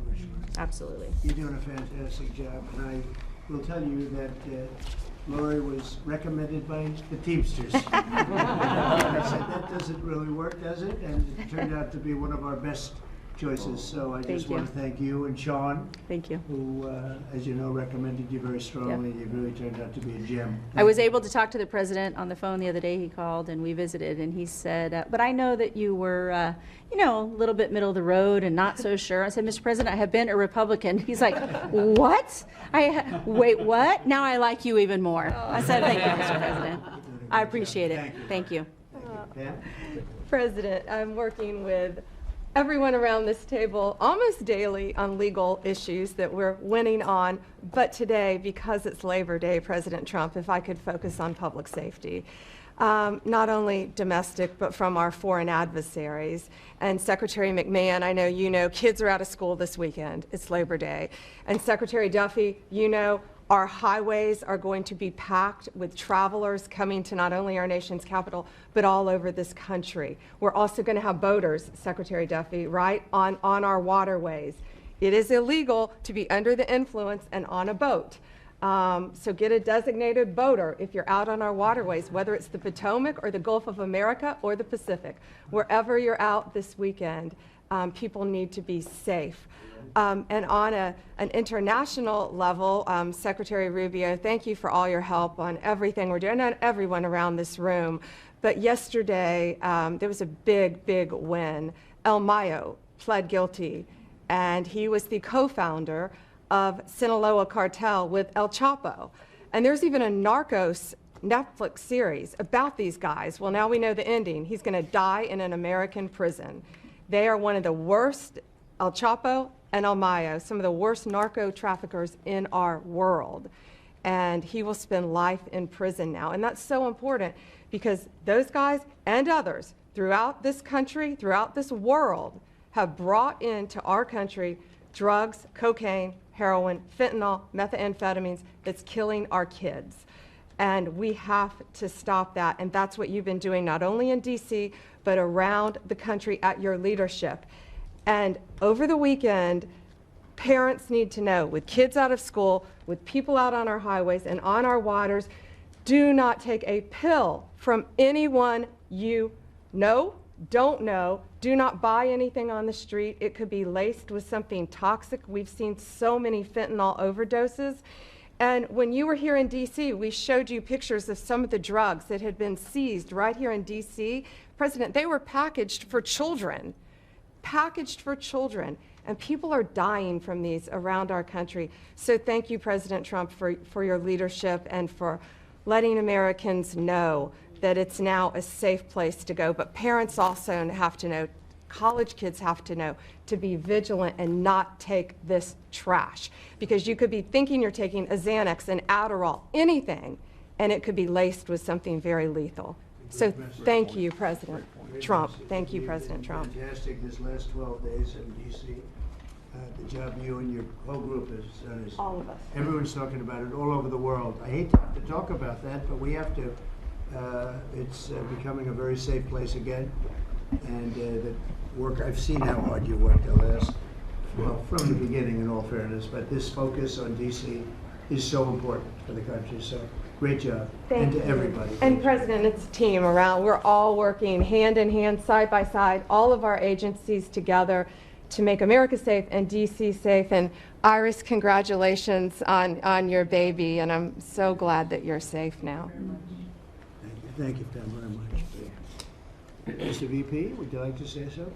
Yes, sir. I'll be brief, but I want to congratulate you and the entire team on all the things that have been accomplished. You'll hear about a lot of it. You've already heard some of it, but I thought it would be helpful, Mr. President, just to take stock, not just of what we've accomplished, what we will accomplish, but of the mess that we inherited, because I think it makes this first Labor Day a bigger and more special occasion. You heard, I think, Christie talk about this, that all of the net job growth under the Biden administration had gone to the foreign-born. Now that net job growth is going to American citizens who deserve opportunity in their own country. That's a great accomplishment.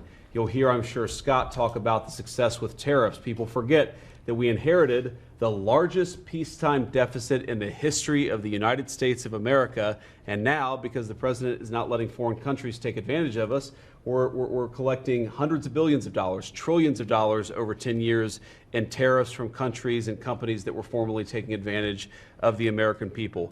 You heard Pam talk about the public safety and the success that we've had there. I happen to believe that maybe the most sacred thing that we can deliver to American workers is the ability to live safely and comfortably in their own neighborhoods. Public safety is not just something that should belong to the wealthy. It should belong to every working man and woman in the United States of America. And because of the work of this administration, that is happening. And of course, Mr. President, you yourself talked about the inflation mess that we inherited under the Biden administration. Maybe the most striking and even shocking statistic of the Biden administration is that housing costs had gone up by 100% over the 4 years of the Biden administration, literally doubled, making the American dream of homeownership unaffordable. We've made great strides and great progress already. But to the American people who are listening, there's a lot more to do. We're going to keep on working hard at it, but it's an honor to do this job under the president's leadership and with this very great team that you've assembled. So we've done a lot, but there's a lot more work to do, and we're very cognizant of it. Thank you, sir. Thank you. Scott? Good, sir. As we've said very often, economic security is national security, and our country has never been so secure thanks to you. You have brought us back from the edge. You have the overwhelming mandate from the American people. You're restoring confidence in government, a topic that is on the front of everyone's mind, the Federal Reserve. The Federal Reserve's independence comes from a political arrangement between itself and the American public.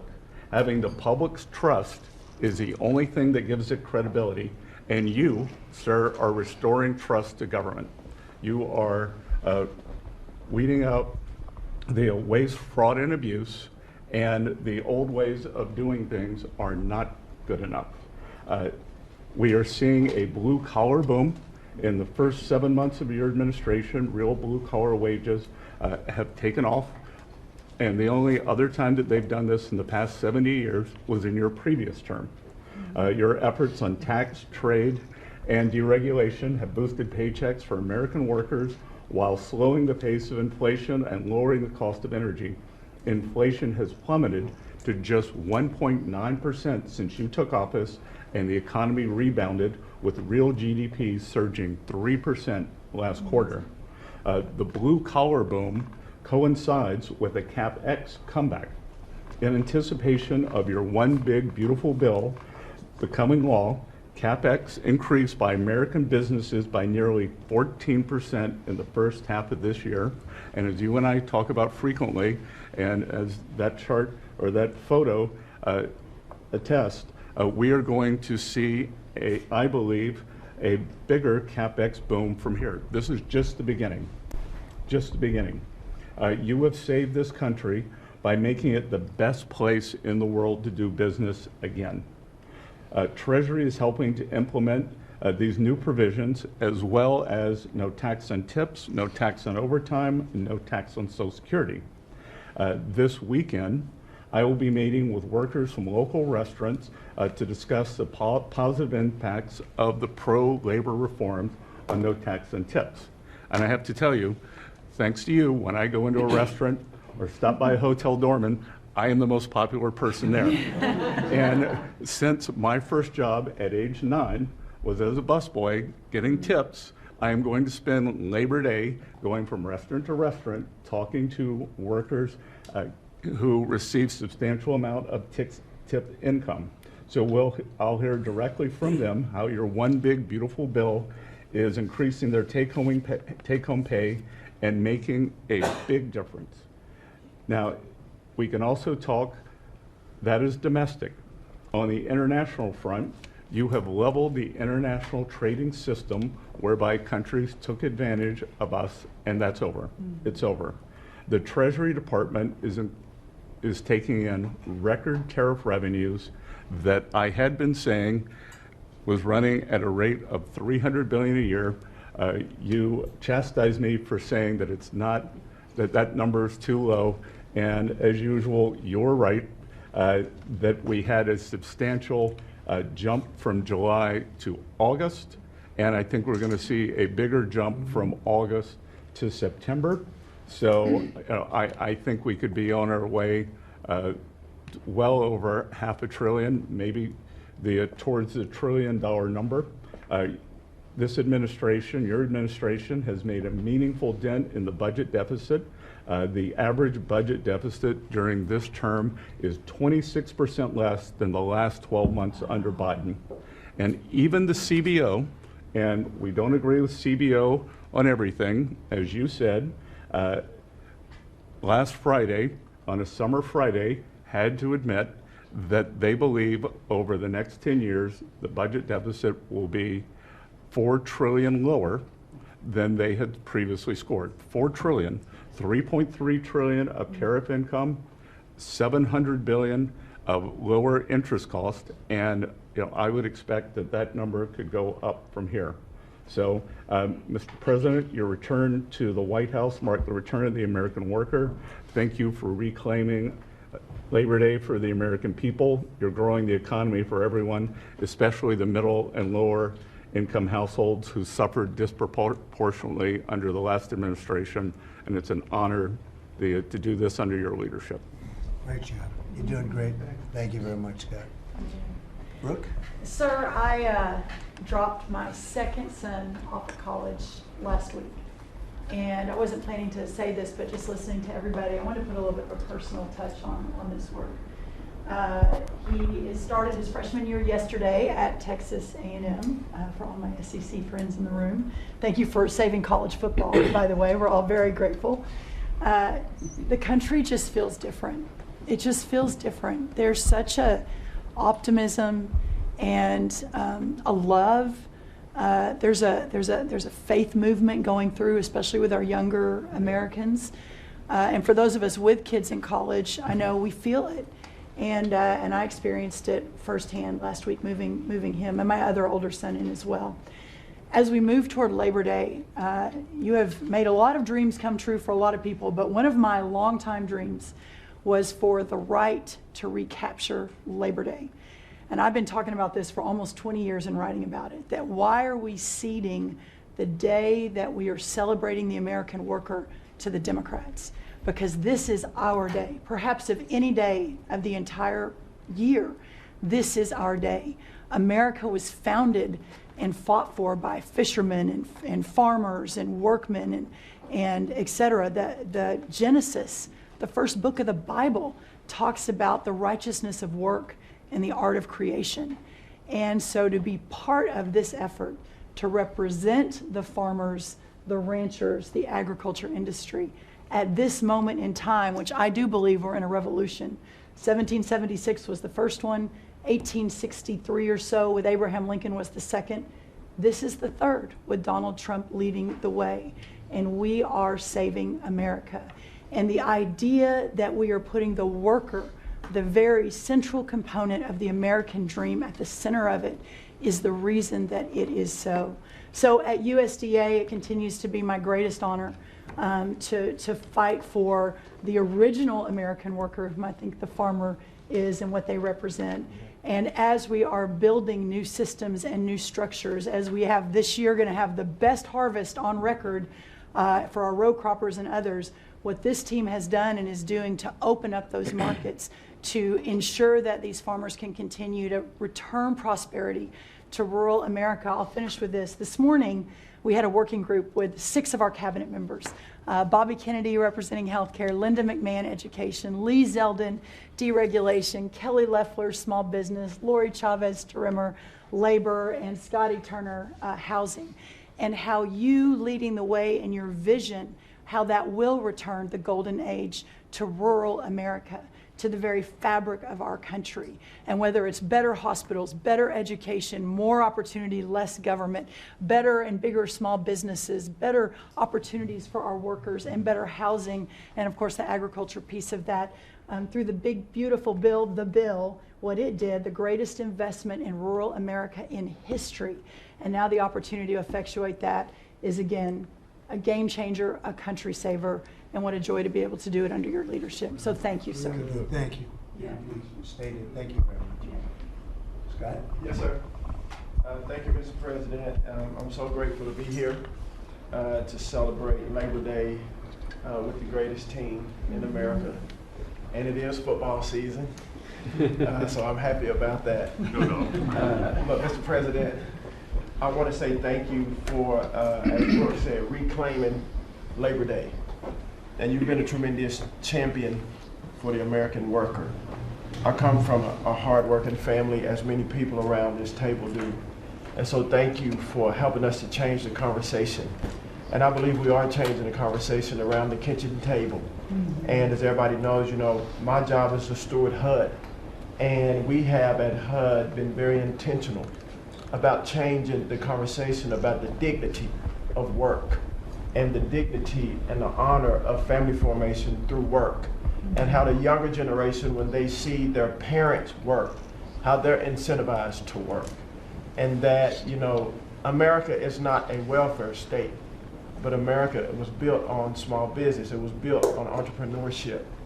And so as it pertains to housing, we're being very focused on that, and even some that receive HUD funding to make sure, like our Section 3, when you receive HUD funding, that you are given opportunities for the most vulnerable Americans that you serve to have work, to have opportunities to work, to have work requirements. Work requirements are not a bad word, that's a great word. Time limits is a great word, to incentivize people, able-bodied, able-minded people to work. And I believe that we are, under your leadership, sir, changing that conversation in America to where working is an honorable thing. And Secretary Wright talked about revitalization. Revitalization means to bring new life. And I believe we're bringing new life to America, Mr. President, through work and through all the jobs that people are doing around this table. And with the one big beautiful bill, the most extensive tax break in American history, opportunity zones are now made permanent. And you know how passionate I am, and you are too, sir, about opportunity zones. And so this will allow us to continue to build affordable housing around our country. And Mr. Vice President, I'm coming your way. I'm coming to Columbus later this week and to see how we can continue to build affordable housing in our country with opportunity zones. And you know, 1 million people, Mr. President, were lifted out of poverty because of opportunity zones. $90 billion of private money was invested in opportunity zones, urban, tribal, and rural. And now that they've been made permanent, we're looking for millions more to be lifted out of poverty, $100 billion to be invested, hundreds of thousands of jobs to be created, hundreds of thousands of units of housing to come online. And so, sir, I sit here very excited about the future of this country.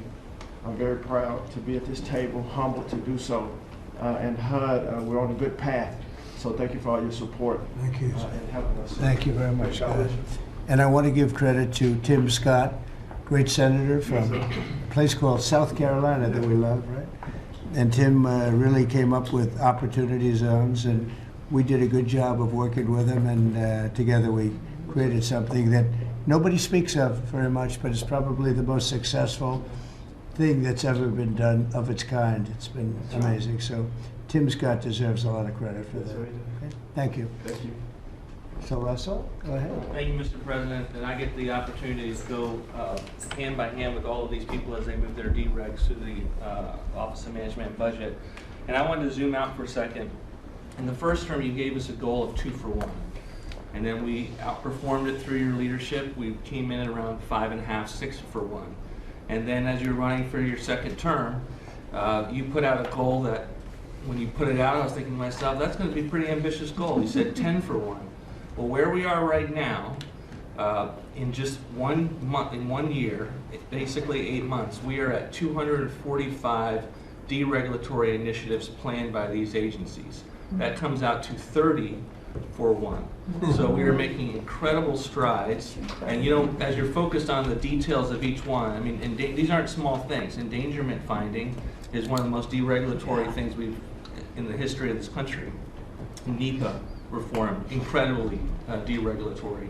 WOTUS just came in, which is Waters of the United States. So every single one of these agencies is doing incredible work when it comes to deregulatory, and when you add that to the work being done to get us going on energy, reduce spending, we're going to lower costs for the American people, we're going to be able to have innovative jobs and get them back to work. So thank you for your leadership, Mr. President. Thank you. Great job, Russell. Appreciate it. John? Central casting, I call him. He's central. Well, Mr. President, I'm grateful to be with everyone today as we're talking about jobs and workforce. At CIA, consistent with your directives to all of us, we've embraced your mantra for a leaner, more effective, more efficient workforce. But at CIA, Mr. President, we had an additional challenge because, as you know, at times, our workforce had been misdirected. Its focus put on political narratives, some that even worked against you and always worked against the American people. I heard about that. But under your leadership and your direction, we have been focused back on the core mission of what CIA is supposed to be doing, which is to provide you and this entire incredible team around the table with a decisive strategic advantage in accomplishing your goals. And your success in that regard, the examples are clear and many. With regard to Iran, everyone knows that our DoD partners executed that mission flawlessly. But flawless military operations are subject to flawless intelligence. And as you know, Mr. President, CIA was the backbone in terms of its intelligence operations in providing that flawless execution that allowed you and your team to obliterate Iranian nuclear facilities and set back a nuclear program by years. Right. Likewise, with regard to your ability to prevent and to preempt wars between India and Pakistan, between Armenia and Azerbaijan, between Rwanda and the Democratic Republic of Congo, in all those cases, CIA intelligence supported you and your entire team in making that possible. It's not just you, it's folks around this table, Secretary Bessent, Secretary Lufkin, Trade Representative Greer, and their great successful negotiations on trade and tariffs. Again, it was a CIA workforce working to enable them to accomplish your goals. So as we roll into Labor Day, I tell you that the CIA workforce at the Trump CIA is grateful to be focused on what it's supposed to be, which is helping you prevent and end wars and to make America safer. Thank you very much. You've been really fantastic, but I'm not surprised. I've known John a long time. I'm not surprised at all. Thank you very much. Steve, please. Mr. President, working for this government, for you, is the greatest honor of my life. I tell it to everybody, and I really do feel that way, and I thank you, because it's a privilege to go out there and represent you in your humanitarian effort, in your goals of solving conflicts all over the world. I think there were actually more than 7 conflicts that you put to bed in the last 8 months. And I hear these, I travel all over the world. In Hostage Square, they talk about you reverentially. It's really quite amazing. I sometimes wish that I had a camcorder with me and I could put you right there as I listen to it. I was in Gaza, the first American diplomat, on your behalf, and as we delivered food and aid pursuant to your new aid initiative, pushed forth by your great Secretary of State, Marco Rubio, who it is a privilege for me to work alongside. The people were applauding you. The signs were up. I mean, these are people who I just don't think you get the proper credit for it all. We are negotiating multiple entries into the Abraham Peace Accords because of your vision. Azerbaijan, all these different conflicts that we're out there on your behalf on, these are people who have never really seen the world change in this way. Peace through strength really, really works. Russia, Ukraine, Iran, Israel, Hamas, we're having meetings all this week on all 3 of those conflicts, and we hope to settle them before the end of this year. Your team is nothing short of incredible. And there's only one thing I wish for, that Nobel Committee finally gets its act together and realizes that you are the single finest candidate since the Nobel Peace, this Nobel Award was ever talked about, to receive that award. Beyond your success is game-changing out in the world today. And I hope everybody one day wakes up and realizes that. Amen. Thank you very much.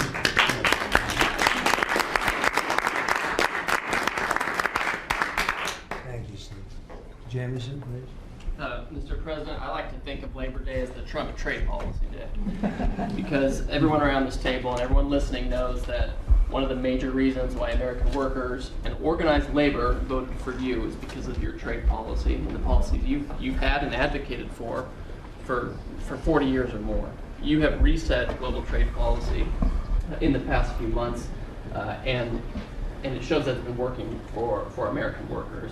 When you look at President Biden, in the last quarter of 2024, median weekly earnings fell 2.1%. In the first quarter of your term, they went up 3.3%. And that's why we're doing the trade policy we're doing. It's to help the workers of the United States of America. And they're the best in the world, but they can't do it without a level playing field. And you have flipped the script. For many years, the other countries had high tariffs and high non-tariff barriers, while we were open to all of their labor and services and goods and capital. You flipped it. Now we have the tariffs, and they have lowered theirs and non-tariff barriers. And we couldn't have done it without you and the leverage you've created.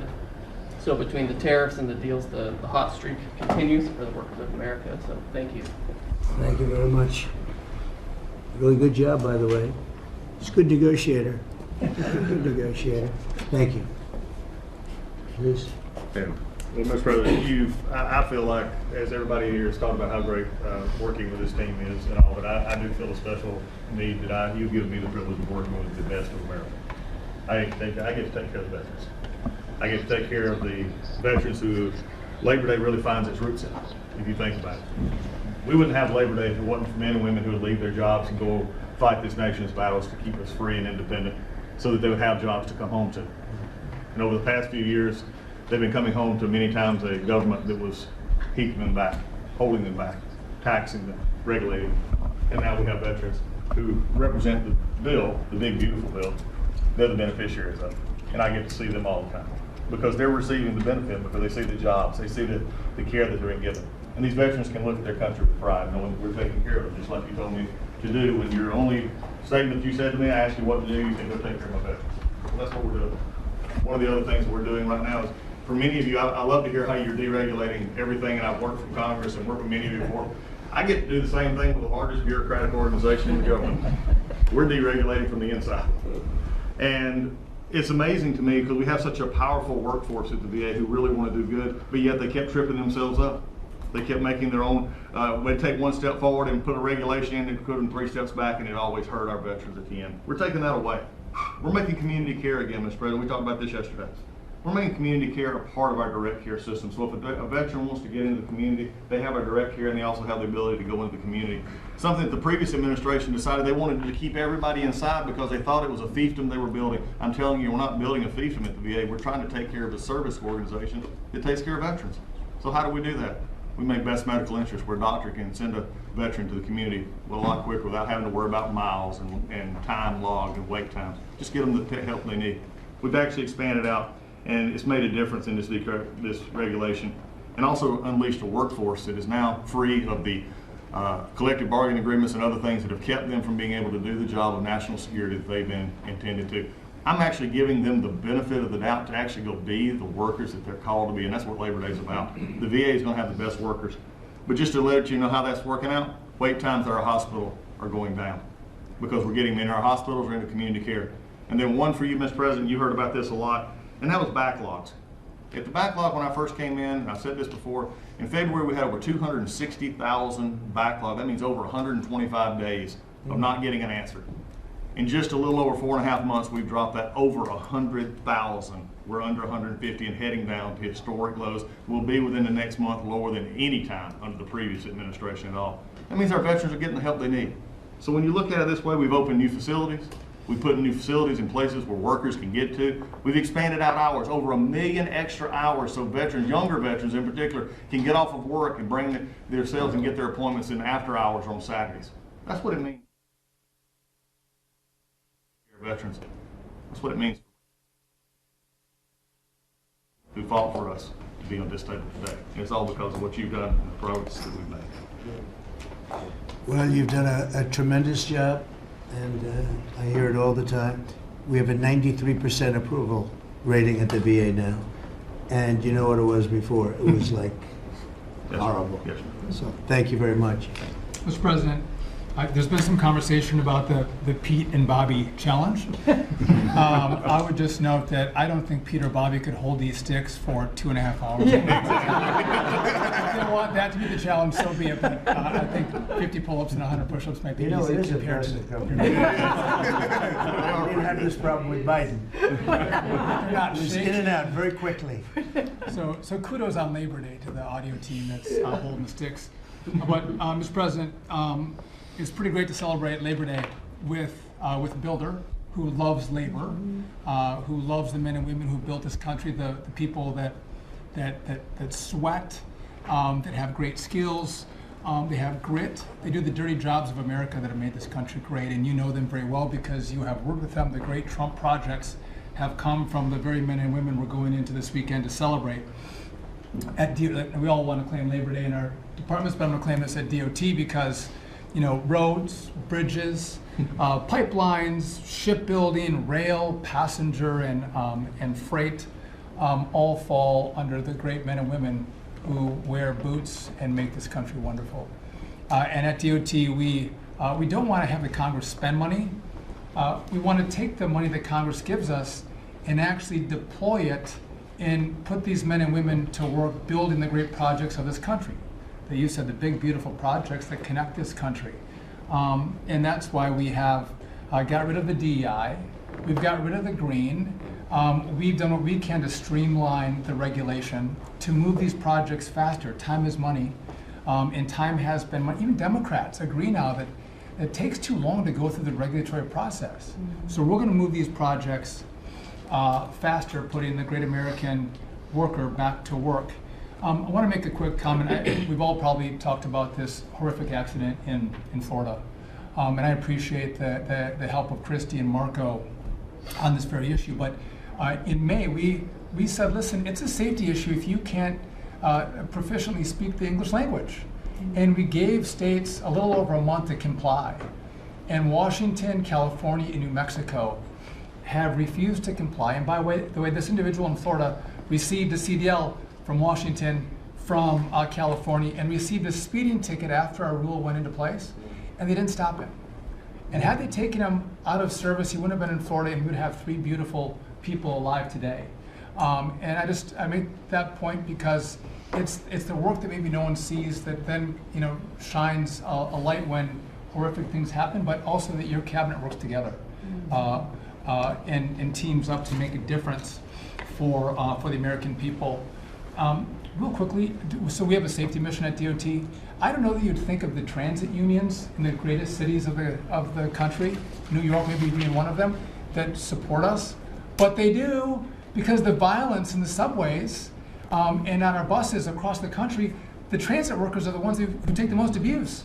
And they're grateful for the mission of everybody around this table fighting to make their communities safer. So I appreciate everyone's help on that. But they, again, the transit unions love the effort that all of us have put in together. One quick, FAA. We are about to put out a request for proposals for a big, beautiful bill. We got build. We got $12.5 billion in the big, beautiful bill. We need more, but this is a great start.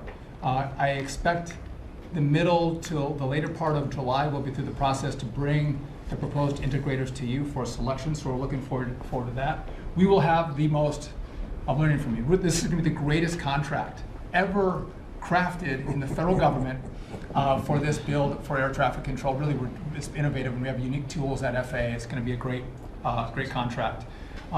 Bobby left me out of the windmill conversation, Bobby, but so there was a study done in the last administration that said if you build windmills 1.2 miles, within 1.2 miles from a roadway, it can mess up the automation and technology on a car. Same thing 1.2 miles from rail. The last administration buried that report, Mr. President. And so now what we've said is, what we're going to do is say, listen, I'm sorry, it is a safety risk to build windmills this close to roads. By the way, they want to build them by roads and by rail. We're going to say no more. It is a safety risk. Right. And we have a report to show that. You hear that, Lee? Just real quick. It's a good idea. It's It's a great. good team effort. I wasn't invited to the party, but I'm still. Maybe next time, Bobby. One last thing. We have this Mars to Moon mission at NASA. No, Moon to Mars mission. Sorry about that. But sometimes people think that space doesn't matter to them.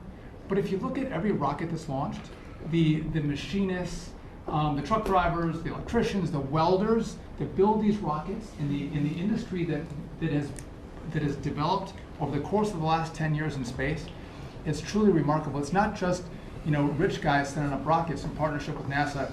There's a whole industry of working men and women who we celebrate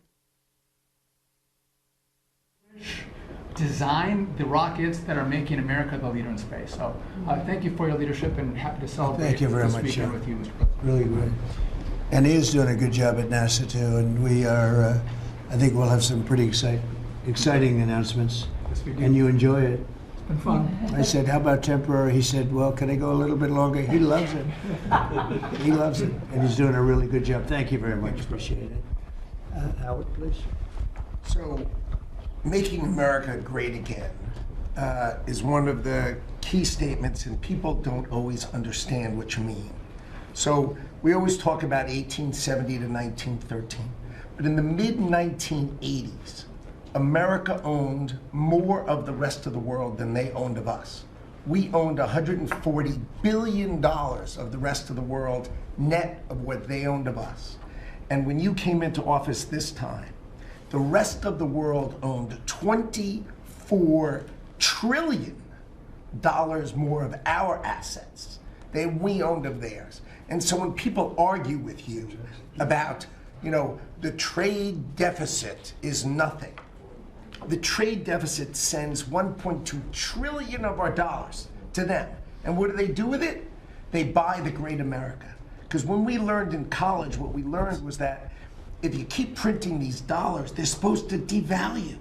But the problem is we're too smart. We invented the light bulb, the transistor, the GPU, so they keep buying us. And the only president ever to understand it, and you understood it in the 80s and the 90s, and I used to see you on TV and you'd say, God, what are these people doing? And finally we've changed it. So let's go over what we changed. So Japan and Korea, they're never going to open their markets to us.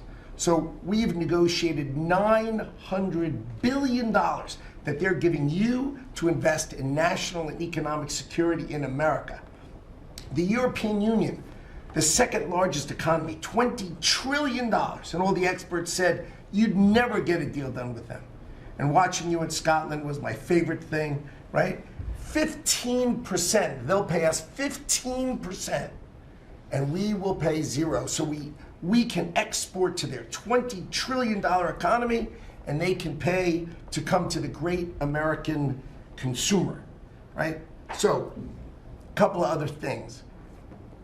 4 days before you took office, the Commerce Department, which had the CHIPS money, they set up this thing called NatCast, which was a make-believe not-for-profit.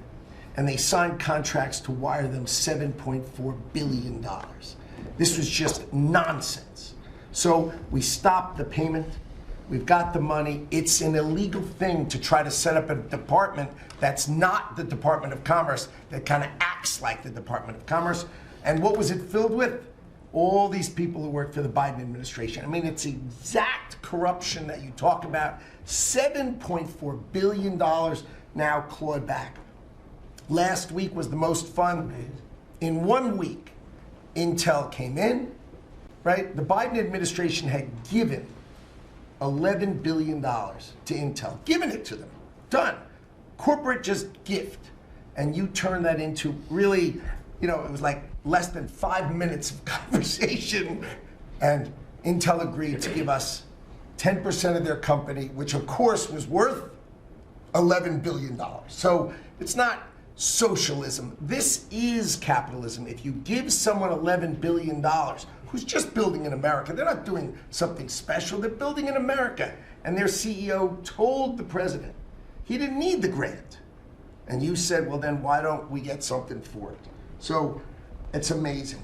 You're going to watch semiconductors come home, right? We don't produce semiconductors. We've got $165 billion for TSMC, but you're going to watch the whole ecosystem come home because Donald Trump is the only president who understands the magnet to make them come home is one word, which used to be your favorite word. Now it's dropped to number 4, which is tariffs, right? Tariffs are going to bring semiconductors home. They are going to empower Bobby to execute MFN. Tariffs are going to be one of those tools that he's going to use to do that. We're going to do it for furniture. We're getting autos. We got steel, aluminum. I mean, it has been a blast, a blast. So 2 more things.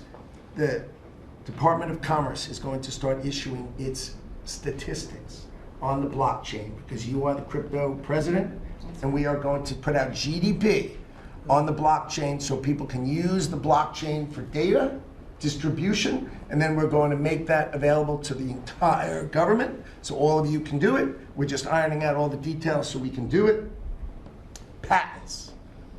We have given tens, if not hundreds of billions of dollars to universities for them to do research, and they invent things. And you know who owns those patents? The universities.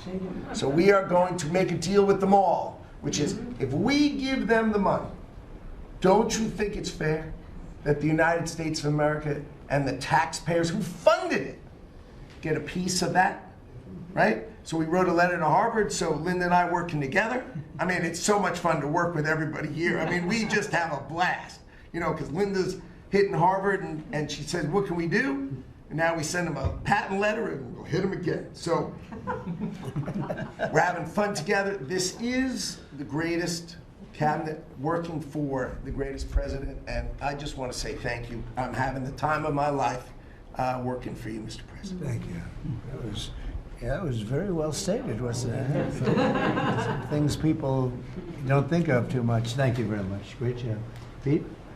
Sure. Well, amen to what Howard said. And I would just say, heading into Labor Day from the American military, sir, we happen to be the largest employer in America.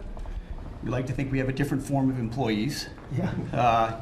Who need to be the toughest and the strongest and the most well-trained and the most lethal. And under the previous administration, and for decades, frankly, it was social justice, it was political correctness, it was divisive ideologies seeping into the ranks and changing how well we do our job. No more. Now it is only merit-based, gender-neutral, colorblind. The best of the best from the top to the bottom, that's our expectation. And sir, you've enabled that. So from the troops directly, which they ask me to say all the time, thank you for your leadership, for your boldness, for your clarity, for common sense, for providing a shield for the rest of us to put America first, and to apply peace through strength. We're in the strength business. That's our job, is to stand behind everybody here and alongside John in everything they do to keep the country safe. And the world is noticing. And I wish everybody could. There were 2 meetings yesterday that I think tell the story. One was, because today happens to be the 4-year anniversary of what happened at Abbey Gate in Afghanistan.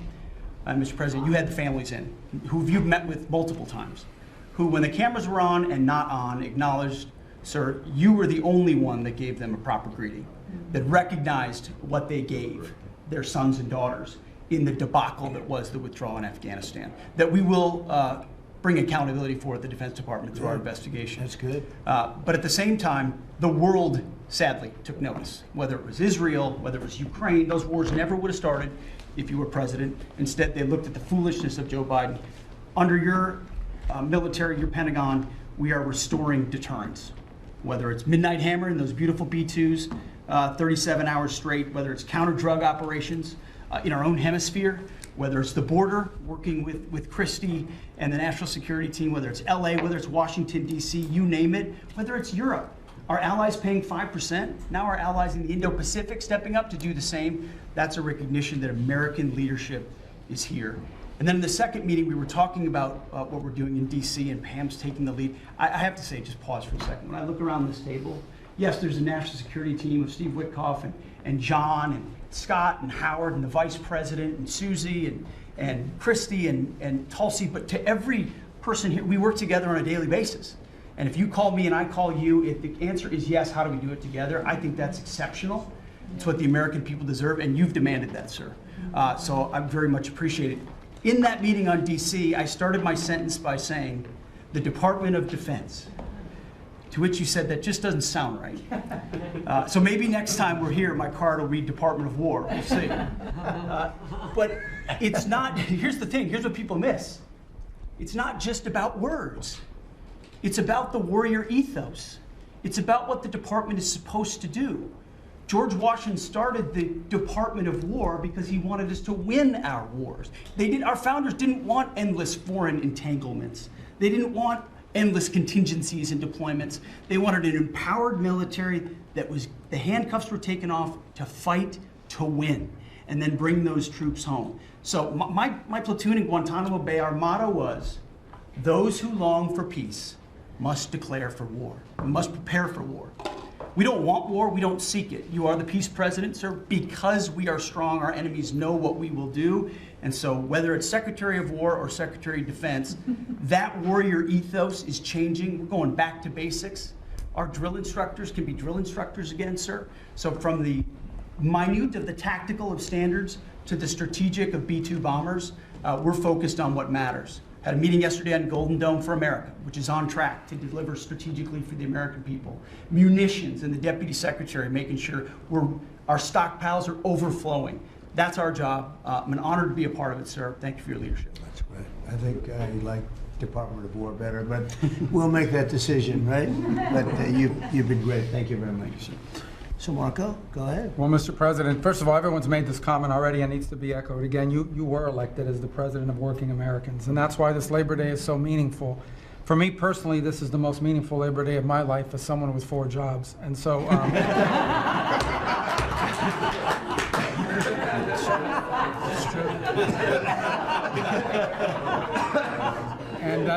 but on the point of, you made it very clear from the outset, even in foreign policy, everything we did has to be pro-American. It has to make America stronger or safer or more prosperous. And there's just a few things I want to touch to because it involves your team under your leadership making it happen. The first is, for the first time in the modern era, we are truly on offense against organized cartels that are pumping poison, killer poison, into our cities. And that's a team effort. It's Christie's team, it's Pete's team, it's Pam's team, and obviously it's under your leadership. And by the way, we're getting incredible economic international cooperation. Countries just in the last week, Ecuador, Paraguay, Guyana, Trinidad, today Argentina, all joining us or trying to be helpful in advancing this. And this just, one thing is to say we're going to stop drugs from coming in and we're having record seizures, but another thing is to build an international coalition against this scourge on the international stage. The second is mass migration, illegal mass migration. which is dangerous for the country but harmful for American workers. What's happening on the border is essential, but it's not just what's happening on the border. And again, Christy and her team have been essential in this. We have countries all over the world that are actually helping us, whether it's through safe third country agreements, whether through it's stopping the migration flow from coming here in the first place, incredible international cooperation. You've redefined our border. It's no longer just our physical border. We are doing things ahead of time to prevent this from happening and getting cooperations from countries that we've never seen before. And last, I would say, and Steve touched upon this, who by the way is doing a phenomenal job. Steve is both a great negotiator and he's also a nice guy, which are two tough things to pull off together. But it's incredible. But we both work for the peacemaker in chief. Think about it, how fortunate we are as Americans to have a president who's made peace a priority. And just since the last time we've met, there was a war going on in Cambodia and Thailand, between Cambodia and Thailand. The president just picks up the phone and tells them to stop fighting, and within 72 hours, the fighting had stopped. You know, there's no other leader in the world that could have done it. And the fact that you were willing to spend time to do that and to make it happen is, of course, essential. And then the war that didn't happen because of Azerbaijan and Armenia coming here to sign that peace deal, which is historic in so many countries. You know how many countries said, oh, it's never going to happen, it isn't possible. And it occurred, Mr. President, because of your leadership. And then on a point of personal privilege, I wasn't even going to raise it. I haven't even talked to you about this. It's a little controversial, but I think I need to bring it up at this time of year. This thing about people getting married on Saturdays during college football season is a scourge, Mr. President. It's dividing families. And I don't know if we can have an executive order on this, just saying, but it's really difficult. There's 7 other months of the year that people could get married, so I just wanted to say that because it's very, very difficult. Thank you. Fantastic. Thank you very much. Doug, please. Well, Mr. President, you've heard from around the table how people are grateful to have an opportunity to be part of this team, have an opportunity to work for you, and have an opportunity to serve the American people. And I would say as we head into this Labor Day, the thing that really differentiates you and your leadership and everybody around this table is one word, and that's respect. Because this is a group of people that respect our farmers and ranchers. We respect the people that are in law enforcement. That's a huge change. Respecting the people that are in uniform, respecting our veterans, respecting our shrimp fishermen. I mean, whoever it is in this country, people that are building our roads. This whole group embodies that sense of respect. And when we start with that, then who benefits? We come up with policies that help those people. And what have you done? You've led an opportunity for us to have the lower taxes, way lower deregulation, record amounts of investment that's coming into this country. We're going to be seeing lower interest rates. All of those things coming together is a gift to the working people. The policies are lifting everybody up. There's 140 million Americans that get up and go every day and drive to work. They commute. And one of the most obscene things of the prior administration was their energy policies was creating a hidden tax on those people.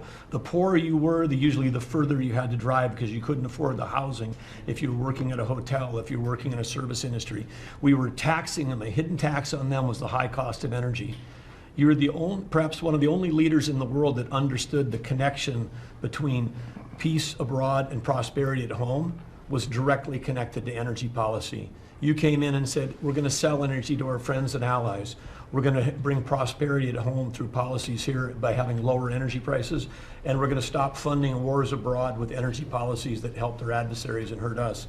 You said we're going to sell energy to our friends and allies. And with the work that Jameson and Howard and Scott and everyone has done on these trade deals, we're going to have an opportunity to have a renaissance in American energy, selling energy to the world, which is going to help bring peace abroad. But the real key thing in closing I want to say is 2 things.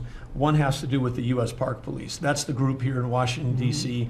that are the oldest uniform law enforcement group in the nation.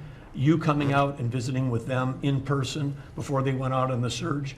Not only are carjackings down, muggings down, homicides down, everything down, morale is through the roof. Just like Pete saw, we've got record people signing up to want to be part of our military. You have breathed life back into the profession of law enforcement. Your respect for law enforcement is so incredible. It's making a difference. And then us giving them the tools. On a lighter note for everybody here, one of the rules that under President Trump we were able to change for the U.S. Park Police was they could do a pursuit. I was shocked to find out when we were talking to them, like, oh, you pull somebody over and they just drive away and you can't pursue them? I mean, and they said, no, we can't. They said, all rules. We got that rule changed in 24 hours because of President Trump's leadership. The next night, they had so much fun. They pulled people over. They started to take off. They chased them. They stopped them. And then the bad guys, some of these were in cars that had stolen plates. So they take the plate off. They steal them off somebody else's car. They know the plate doesn't match. They know they're doing this thing. The bad guys in the car said, what, you're not supposed to chase us. Like, you're breaking the rules. The bad guys are telling us, no, we're back in action. So it's like, and so the morale is high. They all wanted to say thank you to you. Yesterday, you announced increasing the number of U.S. Park Police that we're going to hire. This is the group that protects not only our sacred monuments of democracy here, but also the Statue of Liberty and the Golden Gate. This is a great group, but on behalf of all law enforcement, we say thank you. And as Chris Wright was talking about electricity, I want to close with that. We've solved amazing things in 7 months, but the big challenge we have against the remaining is, solving Iran's nuclear thing, that was an existential threat. China beating us in the AI arms race, that's an existential threat. We finally have a president who talks about it. You talked about it in your opening remarks. You've signed executive orders. You understand that essentially we used to say hundreds of years ago, people started saying that knowledge is power. But now, for the first time in history, we can take electricity and we can convert it into intelligence. So it's flipped. It's no longer knowledge is power. Power is also knowledge. And while we're ahead on the technology, we're way behind China on the amount of electricity they're bringing online. And your strong position to support affordable, reliable energy using our nation's resources, including those across the Department of Interior, bringing back coal mining, bringing back mining, bringing back timber. All the industries that have been killed in this country are coming back to life because of you. And with your leadership, we have a chance to not only win the AI arms race, but actually dominate it the way we're dominating in other things. So thank you, Mr. President. Thank you very much. And we're leading that race right now by a lot. And we're going to keep the electricity coming. You know, in China, they do it very quickly. They have one person that says, do it, and that's it. But essentially, we have one person that says, do it. And we've given that order, and the job they've done has been amazing. And I want to thank again, Lee, what you're doing in that regard is so important. And the rapidity, just as fast as them, because it's a question of a week versus a day, and that's not going to make a difference. But you've done fantastically, and Doug and Chris, amazing job. So we've done this for a little while now.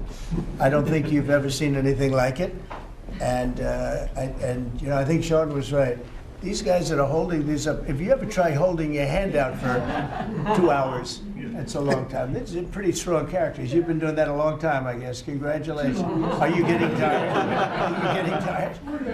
I'm looking at these guys. They look like they have no problem. It's amazing, actually. It's, I think they would have beaten you guys in the test.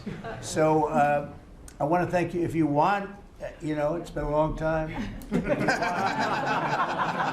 If you want, we could go in and we can call it a day. No, we have questions. Just a few questions, Mr. President. And feel free then to ask some of the questions here. Look, I believe in very open, you know, we want to be open, above board. We want to be honest with the media. I wish the media was totally honest with us, but I think they're getting better, to be honest with you. And so we'll see. But if you want to take a few questions. Mr. President. On a serious note, when it comes to Fed Governor Lisa Cook, her lawyer has said that they're going to be filing a lawsuit challenging this legal action. What is your response? Are you prepared for a legal fight? And then a little bit more of a happy question, sir. Fights. And there's a lot of football. A legal fight that went on for years with crooked people, with very horrible people that have been found out now between John Ratcliffe and Tulsi and Pam, and I mean the things that we found out. Of course, it's a very, very sad group of people. But no, she seems to have had an infraction, and she can't have an infraction, especially that infraction, because she's in charge of, if you think about it, mortgages, and we need people that are 100% above board, and it doesn't seem like she was. Yeah. Mr. President, first, I would love to ask you a serious question, but I have to tell you the biggest pop culture news of the year broke while we were in this cabinet meeting. Travis Kelce and Taylor Swift are engaged, and the world wants your reaction, sir. Well, I wish him a lot of luck.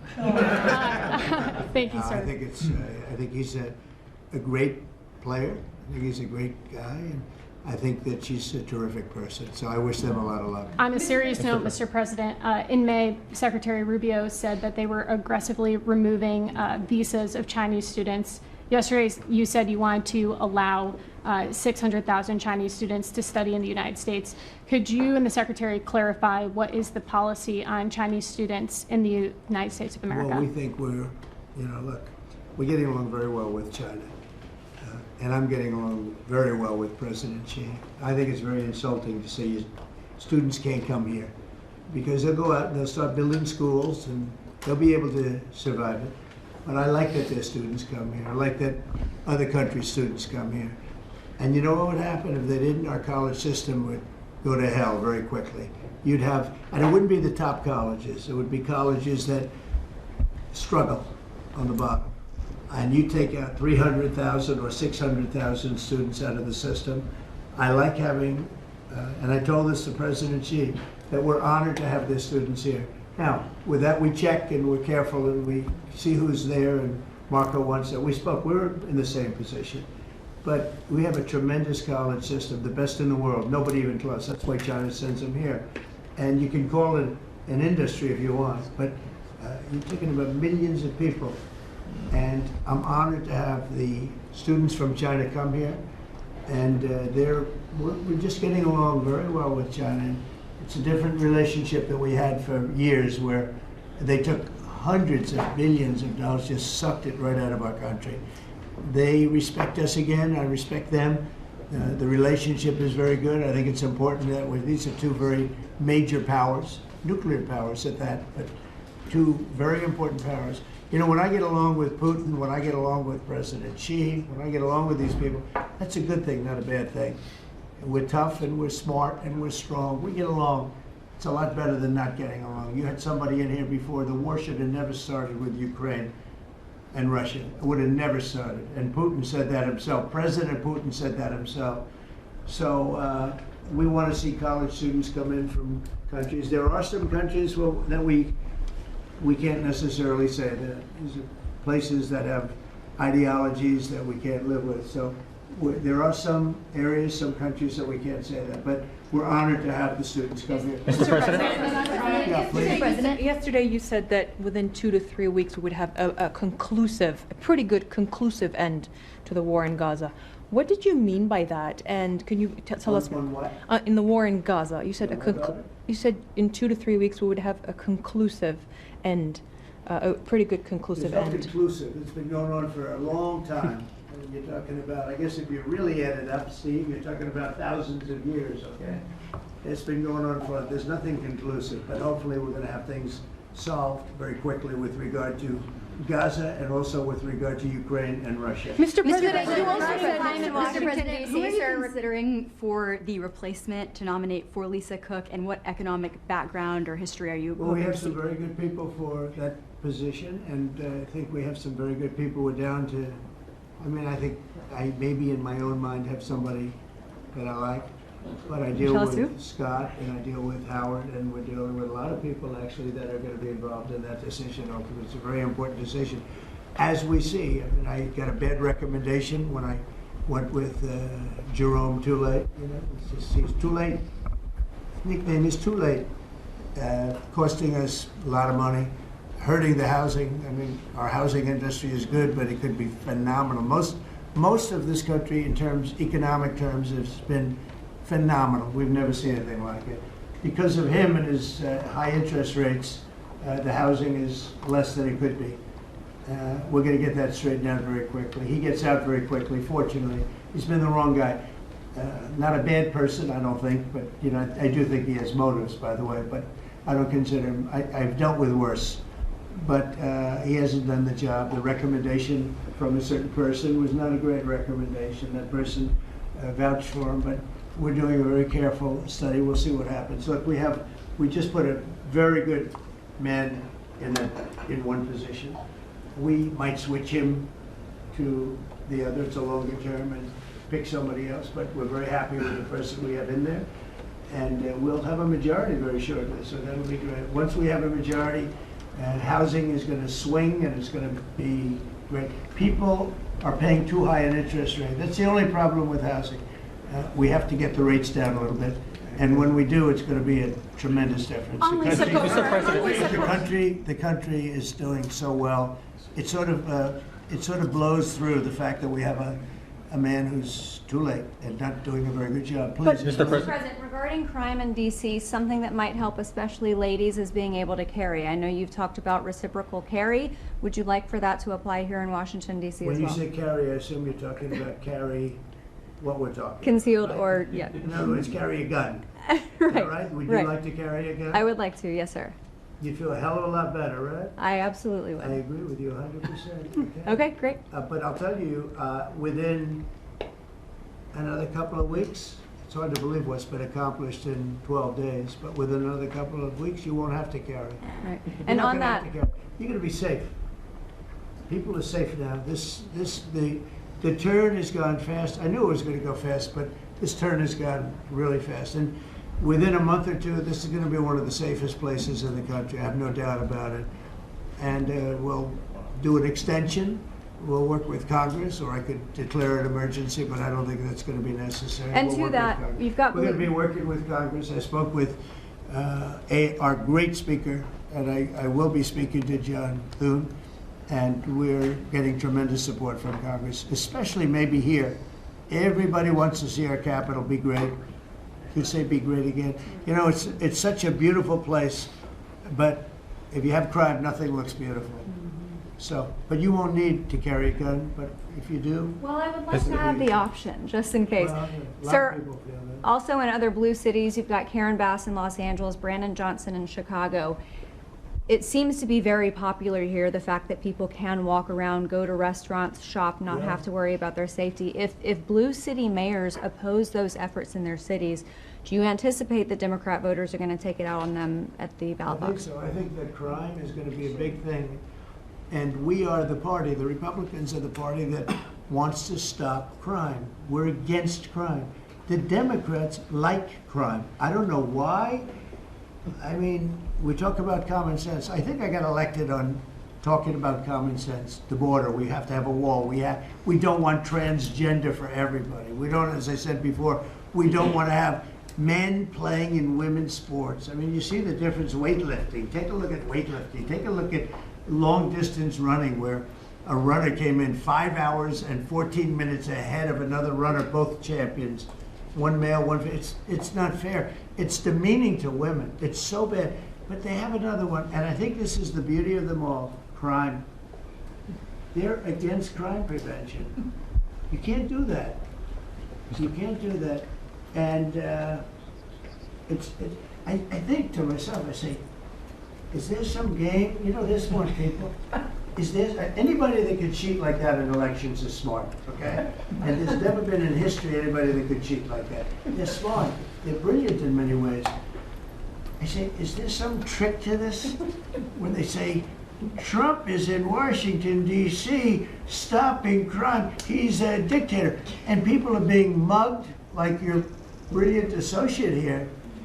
I don't know how you're alive. I mean, based on that story, you got very lucky. He didn't just go, all he had to do is this, right? Exactly. And, you know, it's pretty amazing. Was it an intentional trap? We have something. I think we have two things. I think what Bobby was talking about with respect to drug prices is unbeatable. Nobody else could have done it but us. And I think that crime will be the big subject of the midterms and will be the big subject of the next election. Think of it. They are, instead of saying, Trump's right about crime, it's really bad in Chicago. You have a guy in Illinois, the governor of Illinois, saying that crime has been much better in Chicago recently, and Trump is a dictator. And most people say, if you call him a dictator, that if he stops crime, he can be whatever he wants. I'm not a dictator, by the way, but he can be whatever he wants. I think it's going to be a big subject for the midterms, and I think the Republicans are going to do really well. They called it a trap. This Democrat consultant, they said, he's put him in a trap again, because these are all traps. You know, 80-20, but they're not 80-20. They're almost 100-0, all these issues. But I would say that crime is stronger than men playing in women's sports. I think it's stronger than transgender for everybody. It's transgender for everybody, according to them. It's stronger. Of course, this is the cause of it, open borders. Open borders gave us a lot of this crime. So, so they're sort of on an equal footing, I guess. But crime is going to be a very big subject. And you know what he should do if he was smart? Illinois or New York, if they want, or Gavin Newsom, they should call me and they should say, we've got a problem. We could solve with this team, different players, but work the same way, because you'd leave them here. You don't want to take them out and let it go to hell. Everybody's so happy in what. I bet you walked over here today and you had no fear. Nobody has any fear anymore for the last 12 days.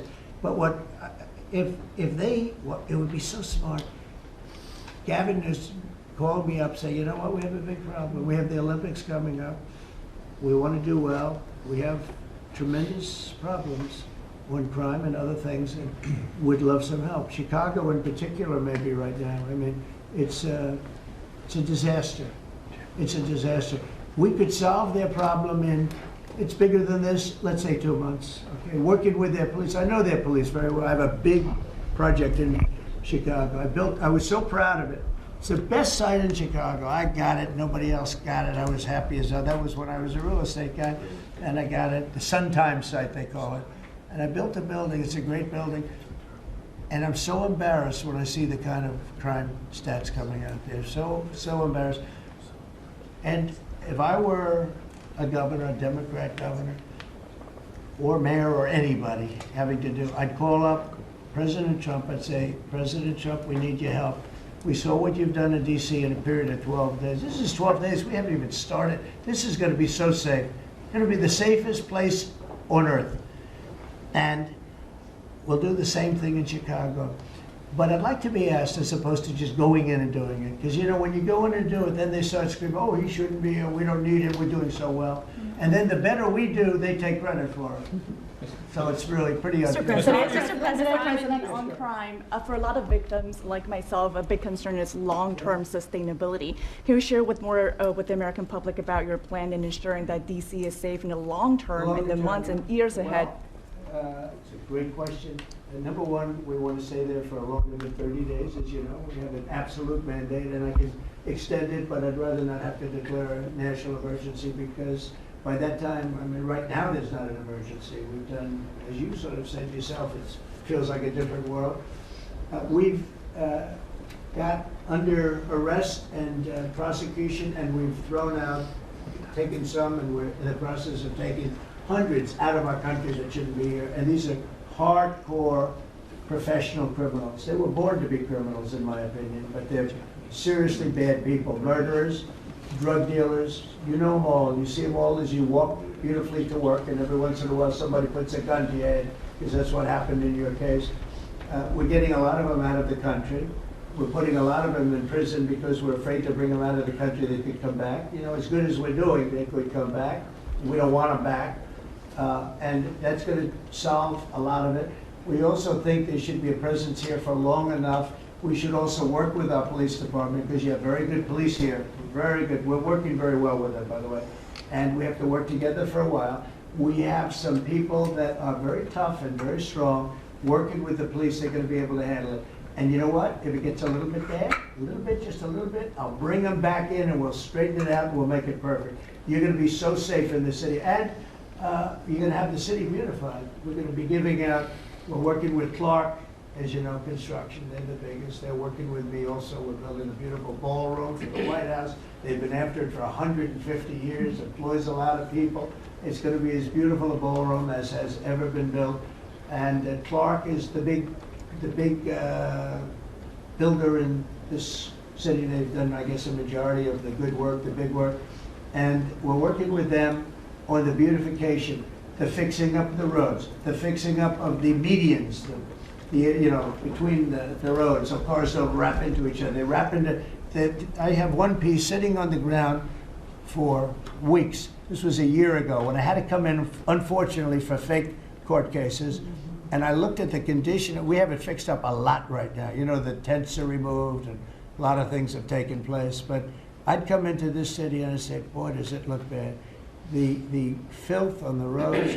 The medians were broken and always laying down, and nobody would fix them, and all of that. Well, we're going to have new medians. We're going to have a nice topping put on the road. We're not going to rip the roads apart and start a construction project that lasts for 2.5 years as they rebuild a road, which they don't have to do. And we're going to have this place so beautiful. That's going to be a part of it.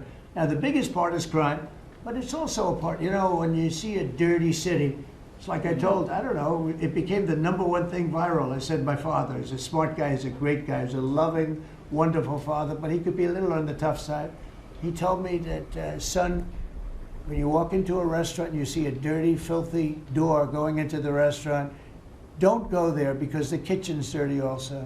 When they see a dirty Capitol, the rest of the world, they lose a lot of respect for our country. This Capitol is going to be so beautiful. We're going to have new poles, new lights, new fences. It's stuff that, when you add it up, it's money, but it's peanuts compared to what we're talking about. And we're also going to have great safety. Mr. President, a couple. I wanted to ask you on crime and also a question on foreign policy that maybe other officials can weigh in into. And on crime, Iris shared her story, and you mentioned, you know, about people going to dinner. That was a terrible story. I'm just amazed she's here. When the gun is, Pam, when the gun is put to the head, did they ever capture these people, by the way? I kept calling, but I haven't heard back about this guy's whereabouts. It'd be really great if you could maybe give the information.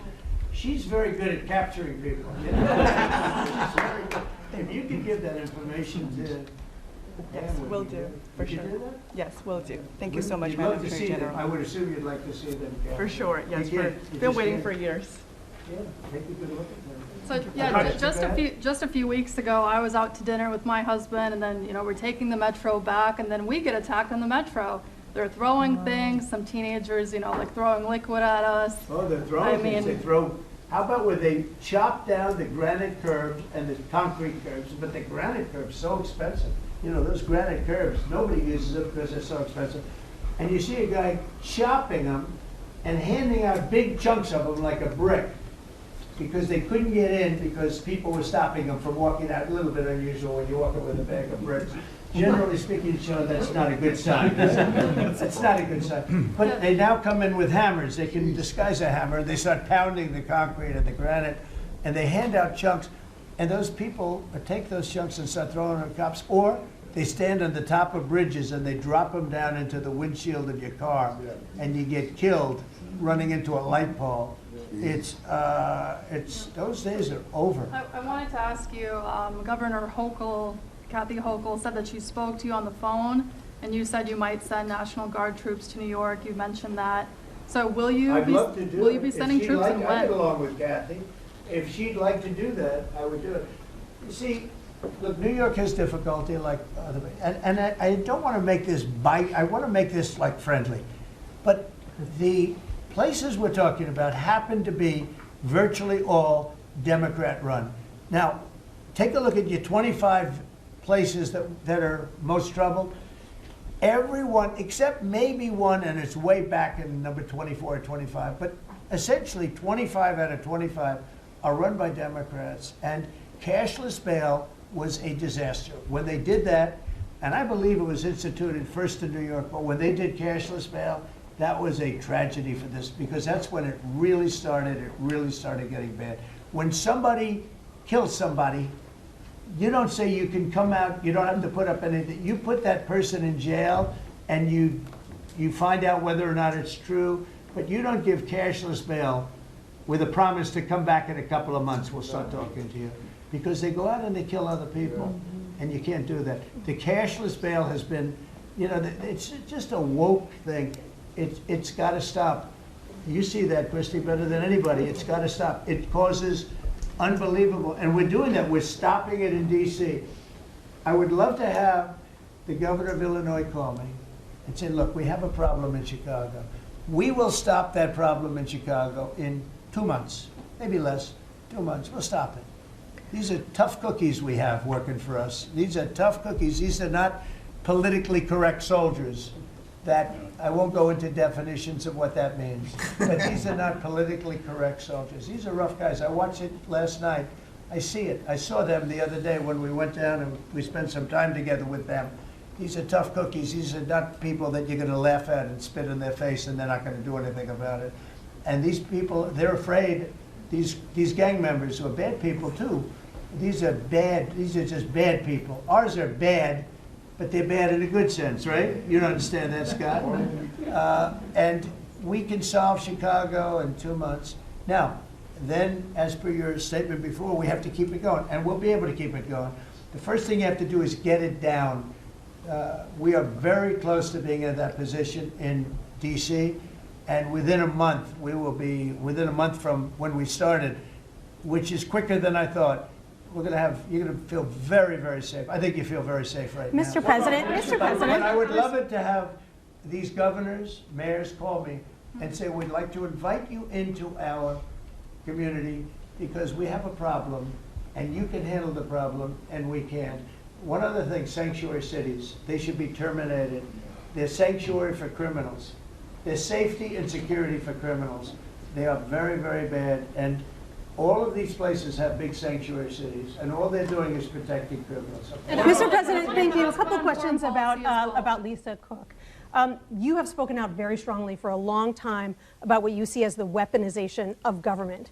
Is your administration weaponizing government by digging into the mortgage records of officials you don't like? No, they're public. I mean, you can find out those records. You can go check out the records yourself. And you should be doing that job, actually. You wouldn't do that because that's not the kind of reporter you are.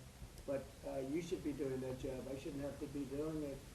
If you did your job properly, we wouldn't have problems like Lisa Cook. But would you be, would you be trying to fire Lisa Cook if she had voted to lower interest rates? On national security, I think we have to have lower interest rates. A follow-up question for you and Madam Attorney General on national security. We've heard from Stephen Miller yesterday in the Oval Office that there are street criminals here in D.C. who are actually found to be doing business with transnational criminal cartels overseas. Right. And we know who they are, and we know who they're doing business with. And we're arresting the people, very strongly arresting, and we're keeping them there because, you know, your laws here make it very difficult. And one of the other laws we're trying to get done, because you have 14-year-old kids that are just as tough as a 25-year-old kid, just as dangerous, and they carry the same gun.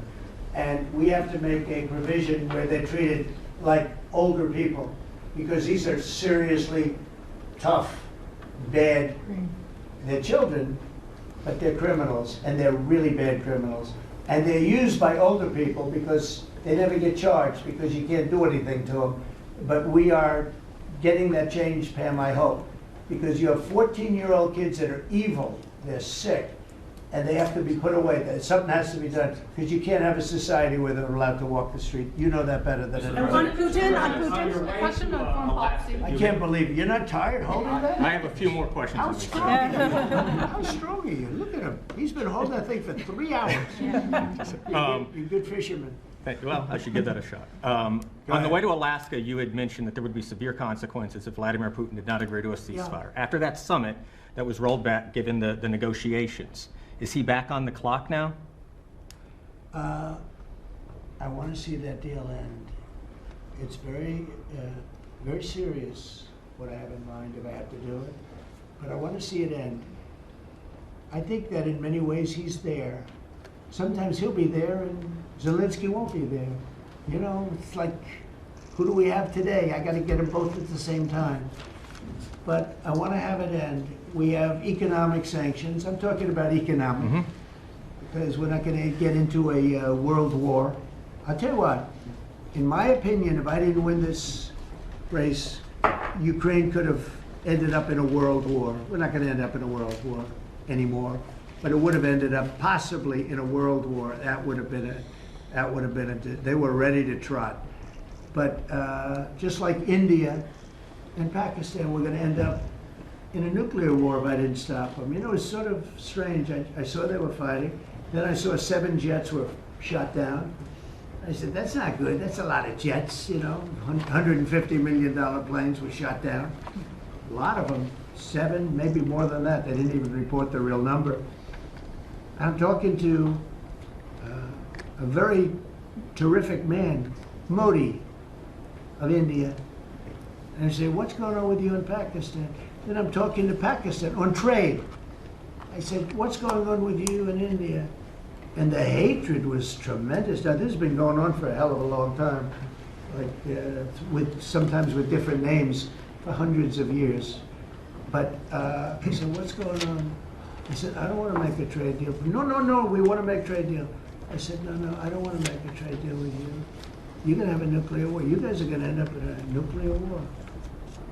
And that was very important to them. I said, call me back tomorrow, but we're not going to do any deals with you, or we're going to put tariffs on you that are so high. You were there, Howard, right? Yep. You're going to put tariffs on you that was so high, I don't give a damn, your head's going to spin. You're not going to end up in a war. Within about 5 hours, it was done. It was done. Now, maybe it starts again. I don't know. I don't think so, but I'll stop it if it does. We can't let these things happen.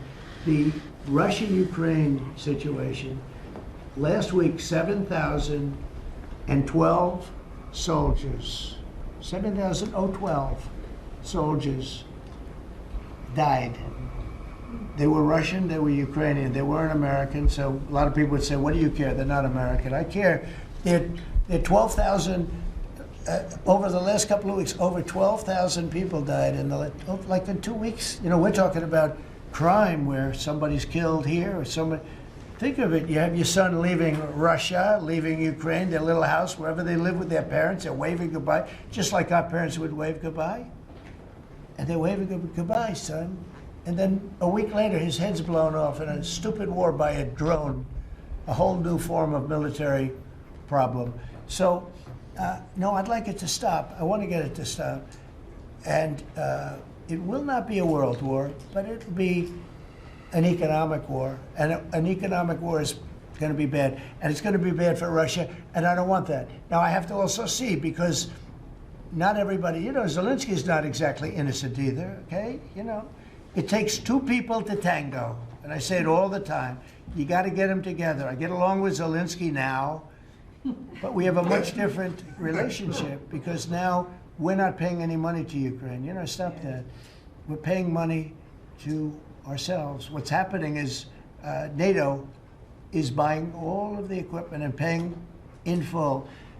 But even with that, forget about that. I want to get it stopped because it's a lot of lives that are being lost. Every week it's 7,000, 5,000, 6,000. I get the reports and I see battlefields. I'd rather not see them. And you know, you read about Gettysburg. You read about Gettysburg and you see, you know, those 600,000 people, but in that war in particular was really bad, like 150,000 or something, just dead body. I'm seeing the same. I see pictures. I see satellite pictures of heads over here, arms over here, legs over here. And this is like a modern age. It's no different than the worst wars that I've ever seen. And if I can stop it because I have a certain power or a certain relationship, I had a very good relationship with President Putin. Very, very good. That's a positive thing again. And I think I'm probably the only, Steve Witkoff would tell you I'm the only one that can solve it. I don't know, he's told me that a few times, unless he was saying that just to build up my ego, but it's not really. I have no ego when it comes to this stuff. I just want to see it stop. Thousands of young people, mostly young people, are dying every single week. If I can save that by doing sanctions or by just being me, or by using a very strong tariff system, that's very costly to Russia or Ukraine or whoever we have, you know. But I stopped 7 wars, and 3 of those wars were going on for more than 30 years. You know, if you look at Congo, if you look at, just look at any of them, almost all of them were going on for an extended period of time. Now, interestingly, one had just started, it was 2 days old, and you know that one. And we did that one when we were in Scotland negotiating. It was 2 days up, but there were 2,000 dead bodies laying on the border, and I got that one stopped too. And I'm very honored by that, but I still, the one that I thought would be the easiest is turning out to be the hardest. That's President Putin and President Zelensky, but I think I'll get it done. Can you stop the famine in Gaza, sir? You never know. It's war. Can you stop the famine in With Gaza? war, you never know. Right? War's very tricky, very horrible. But with war, you never know. Things change. People go into war, think they're going to win the war, and then they get their asses kicked. and they lose their country, and they lose millions of lives. Nobody goes into a war thinking they're going to lose. They go in, I'm sure that Ukraine thought they were going to win. It's going to be, we're going to win. You're going to beat somebody that's 15 times your size. Biden shouldn't have let that happen. Biden shouldn't have, I mean, the man was grossly incompetent. He should have never been there. That would have never happened. But you don't go into a war that's 15 times your size. Do you think So the Fed Fed will put out a make statement. Say The it. Fed just put out a statement saying that Lisa Cook has indicated through a personal attorney that she'll promptly challenge this action in court, seek a judicial decision that would confirm her ability to continue. That's And- all right, And whatever it it says is. the Fed will abide by any court decision. very Will much you for abide by a court decision? I abide by the court, yeah. I abide by the So if the court. court Yes. says she can serve, can she serve? That's enough, that's enough. Mr. Go ahead. President, what other companies are you thinking about taking stake in? Well, we didn't take a stake in the sense that it was reported. Everyone said, I bought a stake in Intel. No, I got it for free. I said, I was with is that a correct statement? Howard was there. Absolutely correct. Scott knew all about it. They came in, and man was charged with something by a very good person. Senator Cotton made some statements about the gentleman that was running Intel.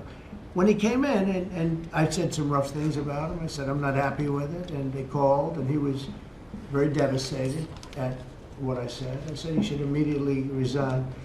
And he came to see me, and I was very impressed by him, actually. And he made a mistake, or factors happened where something like this could have taken place. In the meantime, his board was staying by it.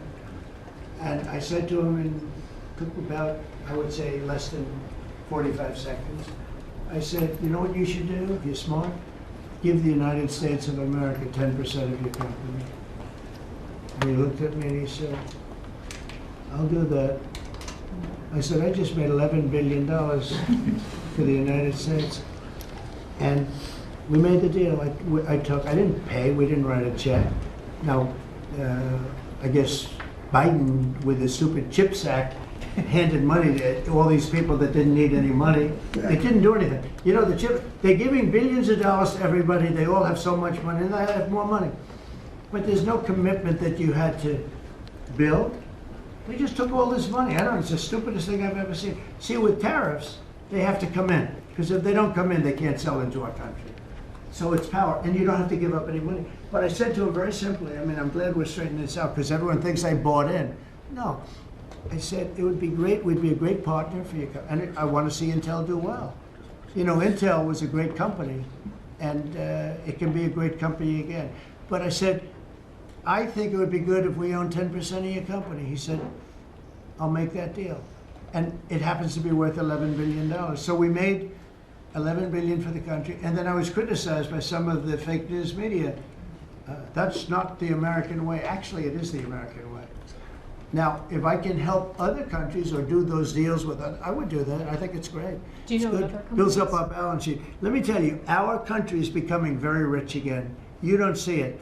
When the CBO came out on Friday and said, we just found $4 trillion, and that goes to reduce our deficit, $4 trillion. And it was from the tariffs. Our country is becoming very, very rich again. I hope you get used to it. You're going to have to get used to it.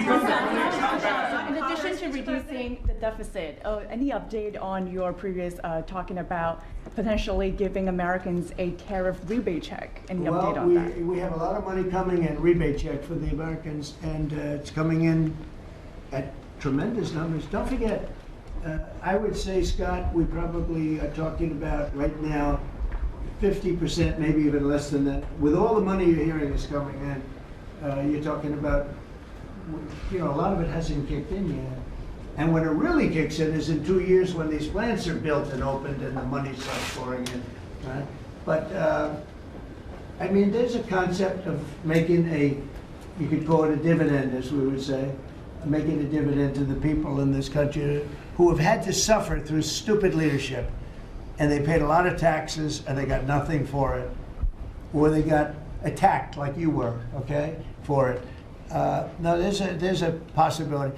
Primarily, we want to pay down debt, but there's a possibility that we take a piece of it and pay some make a dividend to the And- people. And Mr. American President, tech and companies, I have a you- question for Steve Witkoff, if I may. Yeah.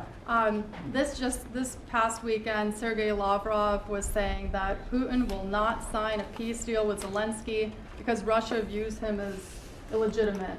I'm just wondering if the Russians have been relaying this to your team, if they view Zelensky, as a leader worth signing a peace deal with, if they will. Doesn't matter what they say. Steve can answer, but I can answer too. Doesn't matter what they say. Everybody's posturing.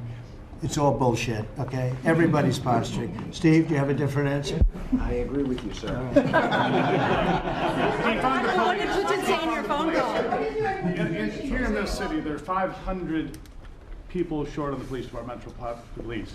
In New York City, it's 3,000. In Chicago, it's 1,300. Would they have had to bring in troops from the National Guard if the police departments in this country were fully staffed? Defund the police. How bad did that turn out for America? It's an interesting question. I was surprised when I heard how many police were here. It's not a really big area. And I think they said they're down to 3,200 police or something like that. I said, that's a lot of police. And I was a little bit surprised because to me that's a big force. And it's not a big area, but it is what it is. There's a lot of crime. You have a lot of, don't forget, you have a lot of police that weren't allowed to do their job. Sure. When I came in, as you remember, we made tremendous strides in a little conflict that we had going at the time because I allowed our military to make the decision. I said, you can make any decision you want. I gave it to the colonels in the field. I gave it to the captains in the field. You remember that where everything went through Biden, meaning one of the people, and everything went through Obama before him. Everything went through, they had to make the decision as to whether or not to attack the Taliban. So they'd find 30 people together, they'd call up Washington, and they'd go to a political hack who knew nothing about it. My first night, I got that same call. Like they called me, and they said, I got a call at 3 o'clock in the morning because I listened to the system, and they were calling me and they were asking me whether or not they could attack a group of people having to do with what war I'm talking about. And I said, I know nothing about this. Wait a minute. And then I said, who is he? Let me speak to the people calling. They're calling from Afghanistan. And I said, let me speak to the people. I want to speak to them. And it was a colonel. I said, where'd you go to school, Colonel? I went to West Point, sir. Were you a good student? I was, sir. I was a very good student. So you're calling the White House to ask for permission to attack, and by the time you get the answer, how long does it take? Sometimes 2 or 3 weeks. So by the time you get the answer, the people that you want to attack have already left, right? He said, how did you know that, sir? I said, let me ask you, so you're a good student, you went to West Point, and you love the military, right? You make the decision. And I gave all those guys that went to all these great schools, and they're all military people, I gave them the right to make their own decision, and we kicked ISIS's ass. Don't forget, ISIS was supposed to take 5 years to terminate him, and we had a man named Raisin Kane, who happens to have done the whole thing in Iran. He's a great general, and he's a wonderful guy too, believe it or not, but he's a great soldier. We let them do their work, and we defeated ISIS. We defeated everybody. Every fight that we had militarily that I had, I won. And I let these great soldiers do. If some make a mistake, I guess. But like this colonel, I'll never forget it. Where did you go to school? I went to West Point, sir. I did ask him a question. I like good students as opposed to bad students. He said, I was a good student, sir. And I said, you do what's necessary. And, I don't want to sound overly vicious, but he wiped out the entire group of very bad people that want to kill us. So you have to let them do their job. In Washington, they're not allowed to do their job, okay? They're not allowed. You have great police. You have great police, but they're not allowed. Hello. Go ahead. On Congress, Mr. President, would you be open to a year-long continuing resolution? I'm always open to whatever is necessary. Here's the problem in Congress. You have Democrats that will never vote for anything. I could say that we're going to lower your taxes by 50%. We're going to guarantee you free cities, safe cities. Nobody will ever get touched, molested, beat up, shot in the head. We're going to give you the greatest country ever. We need your vote. And they won't vote. And they do it in unison. The only thing they do good is cheat on elections and unite. You know why they unite? Not because they're good or they're loyal people. They unite because they're afraid. They're afraid of the radical left. And you can't get their vote. So we have a vote coming up at the end of September. And I think we're going to pass it because we have the majority. And I think almost every Republican will vote for an extension. Because no matter what deal you make with these people, look at Schumer. He made a deal a year and a half ago, and after making the deal, he's been almost run out of the party. He's not the same man. He's not the same man. He's finished. He aged 20 years. He's become a Palestinian, by the way. We call him our great Palestinian senator. But Chuck Schumer, and I wrote him a letter. I said, Chuck, that was really great. Thank you very much. And somebody gave the letter to the press, not me. And he was destroyed because they thought I was being sarcastic, and I wasn't. He made a great decision. It kept our country open. It was a positive. But you can count on almost no vote. I mean, I see things. I'll give you an example, crime. So we're going to pass a bill to stop crime. We may not get one Democrat vote, okay? We may not get one. So when you say continuing resolution, I guess so, and it's going to be passed exclusively by Republicans. On farm visas, you mentioned in Iowa that you wanted to see some changes to the H-2A visa program for farm workers. Right. You mentioned in Iowa that you want to see changes. Do you want to see that before the fall harvest? Well, I love both groups, and we take care of our farmers, and we also take care of the people that want bad people out of our country. And we're working on something that's going to work really well. We take care of our farmers, but we also have to take care of those people that voted for me because they don't want criminals in our country. And we're working on something where we can take care of both. Mr. President, a question about your... You were talking about the CEO report that two of your cabinet members were talking about. I remember back on Liberation Day, many of us reporters covered your detractors, people saying that it was going to explode the deficit and therefore explode the debt. Who all has called you to say I was wrong? That's very good. You know the answer to that. Okay, yeah, please. Mr. President, Governor Pritzker said yesterday that he, at a press conference, that he would encourage nonviolent resistance to the National Guard if they were sent to Chicago. What's your response to that? He said what? That he would encourage nonviolent resistance if the National Guard is sent to Chicago. This guy doesn't know what resistance is or nonviolent resistance is. He's a bad politician. It's amazing. I mean, if he didn't have the money, he wouldn't get any votes because there's no compelling reason to vote for him. The guy's a major loser. But it would be nice if he would call me. I would change my mind immediately. He said, you know, because everybody knows Chicago is a hellhole right now. Everybody knows it. It's not like he's saying Chicago has much better numbers, right? Well, what's much better? You mean 100 people are going to be murdered? It's going to be much more than that. So I would have much more respect for Pritzker if he'd call me up and say, I have a problem, can you help me fix it? I would be so happy to do it.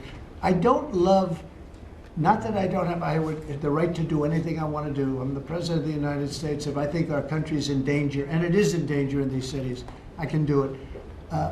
No problem going in and solving, you know, his difficulties. But it would be nice if they'd call and they'd say, would you do it? And we do it in conjunction. Now, we work very well with the police because we naturally get along with the police. So the police and us work really well together, whether the mayor is opposed or whether, I mean, you have a really rotten mayor there too. He's got a 6% approval rating in Chicago. And I see black women wearing a red MAGA hat last night on television. Please let the president come in. My son was attacked. You have a force of black women. They're like only Trump. They want Trump to come in. And you see them, they're all over the place in Chicago because they're afraid to go out and they don't want their son or their daughter killed, just like your parents didn't want you killed. And we have a tremendous, look, it's not about winning elections because we want to have nice, fair elections. It's not politics. We want to see a safe country. You have people that want to see a safe country, and they're great people. You have great people in Chicago, The mayor is at 6% approval. He's an incompetent man. He should have never been put in a position like that. He can't handle it. You have an incompetent governor there. You have an incompetent governor in California, Gavin. I know him very well. He's incompetent. He's a nice guy, looks good. Hi, everybody. How you doing? He's got some strange hand action going. I don't know what the hell his problem is. It's a little weird, to be honest. A little something shaky going on there. But, you know, all he has to do is call me and say, we have the Olympics coming up. We want to make it really good and safe. And I'll put some really good, great American patriots in there, and you won't have any problems. Don't forget, it's loaded up with some stone cold killers, some really bad people, some people that were just born to be bad. They're criminals, bad criminals, dangerous. And we can solve the problem for them very quickly. On foreign policy, sir. Okay. You know what I think? I think this. You have not had this happen for 4 years. You sat and you'd ask one question to Biden, and it was always the ice cream question, right? What flavor ice cream do you like best? I like vanilla. And that was the end of the conference. I think now we've done enough. These people are very busy. I want to just thank, this is the greatest, this has never been done before. First of all, a cabinet meeting was sacred. You'd never let the fake news media in. But the fake news media isn't all fake. It's, a lot of it is, but it's not all. I think it's a great thing. I think maybe it's going to be done in the future. I hope it's going to be done. But you really get the word out. I mean, we had, each one of these people spoke. I think each one, if I thought one of them did badly, I would call that person out. I would say, Christy, what the heck are you doing? No, but no, seriously, you have a very talented group of people. They get along, they work along together. And there's something really nice about just, you know, the openness of what we're doing. It's government. It's an open government. That's what we are. And we haven't made too many mistakes. Maybe we'll, but we haven't made too many mistakes. We've called it right. And I think you can be very proud of your country. We are a respected country again. We are really, right now, respected at the highest level, and we're doing great. And we're a very rich country again, very rich. And that's a good thing, because when we're rich, we can take care of poor. And that's what we're doing. And we're taking care of crime. And I hope, just in finishing, I hope that Illinois, I hope that New York, I hope that California, I hope they call me and they say, I'd love to have you come in and help us out. I will be a totally different person with them. I will respect them for doing it. Thank you all very much. Thank you, everybody.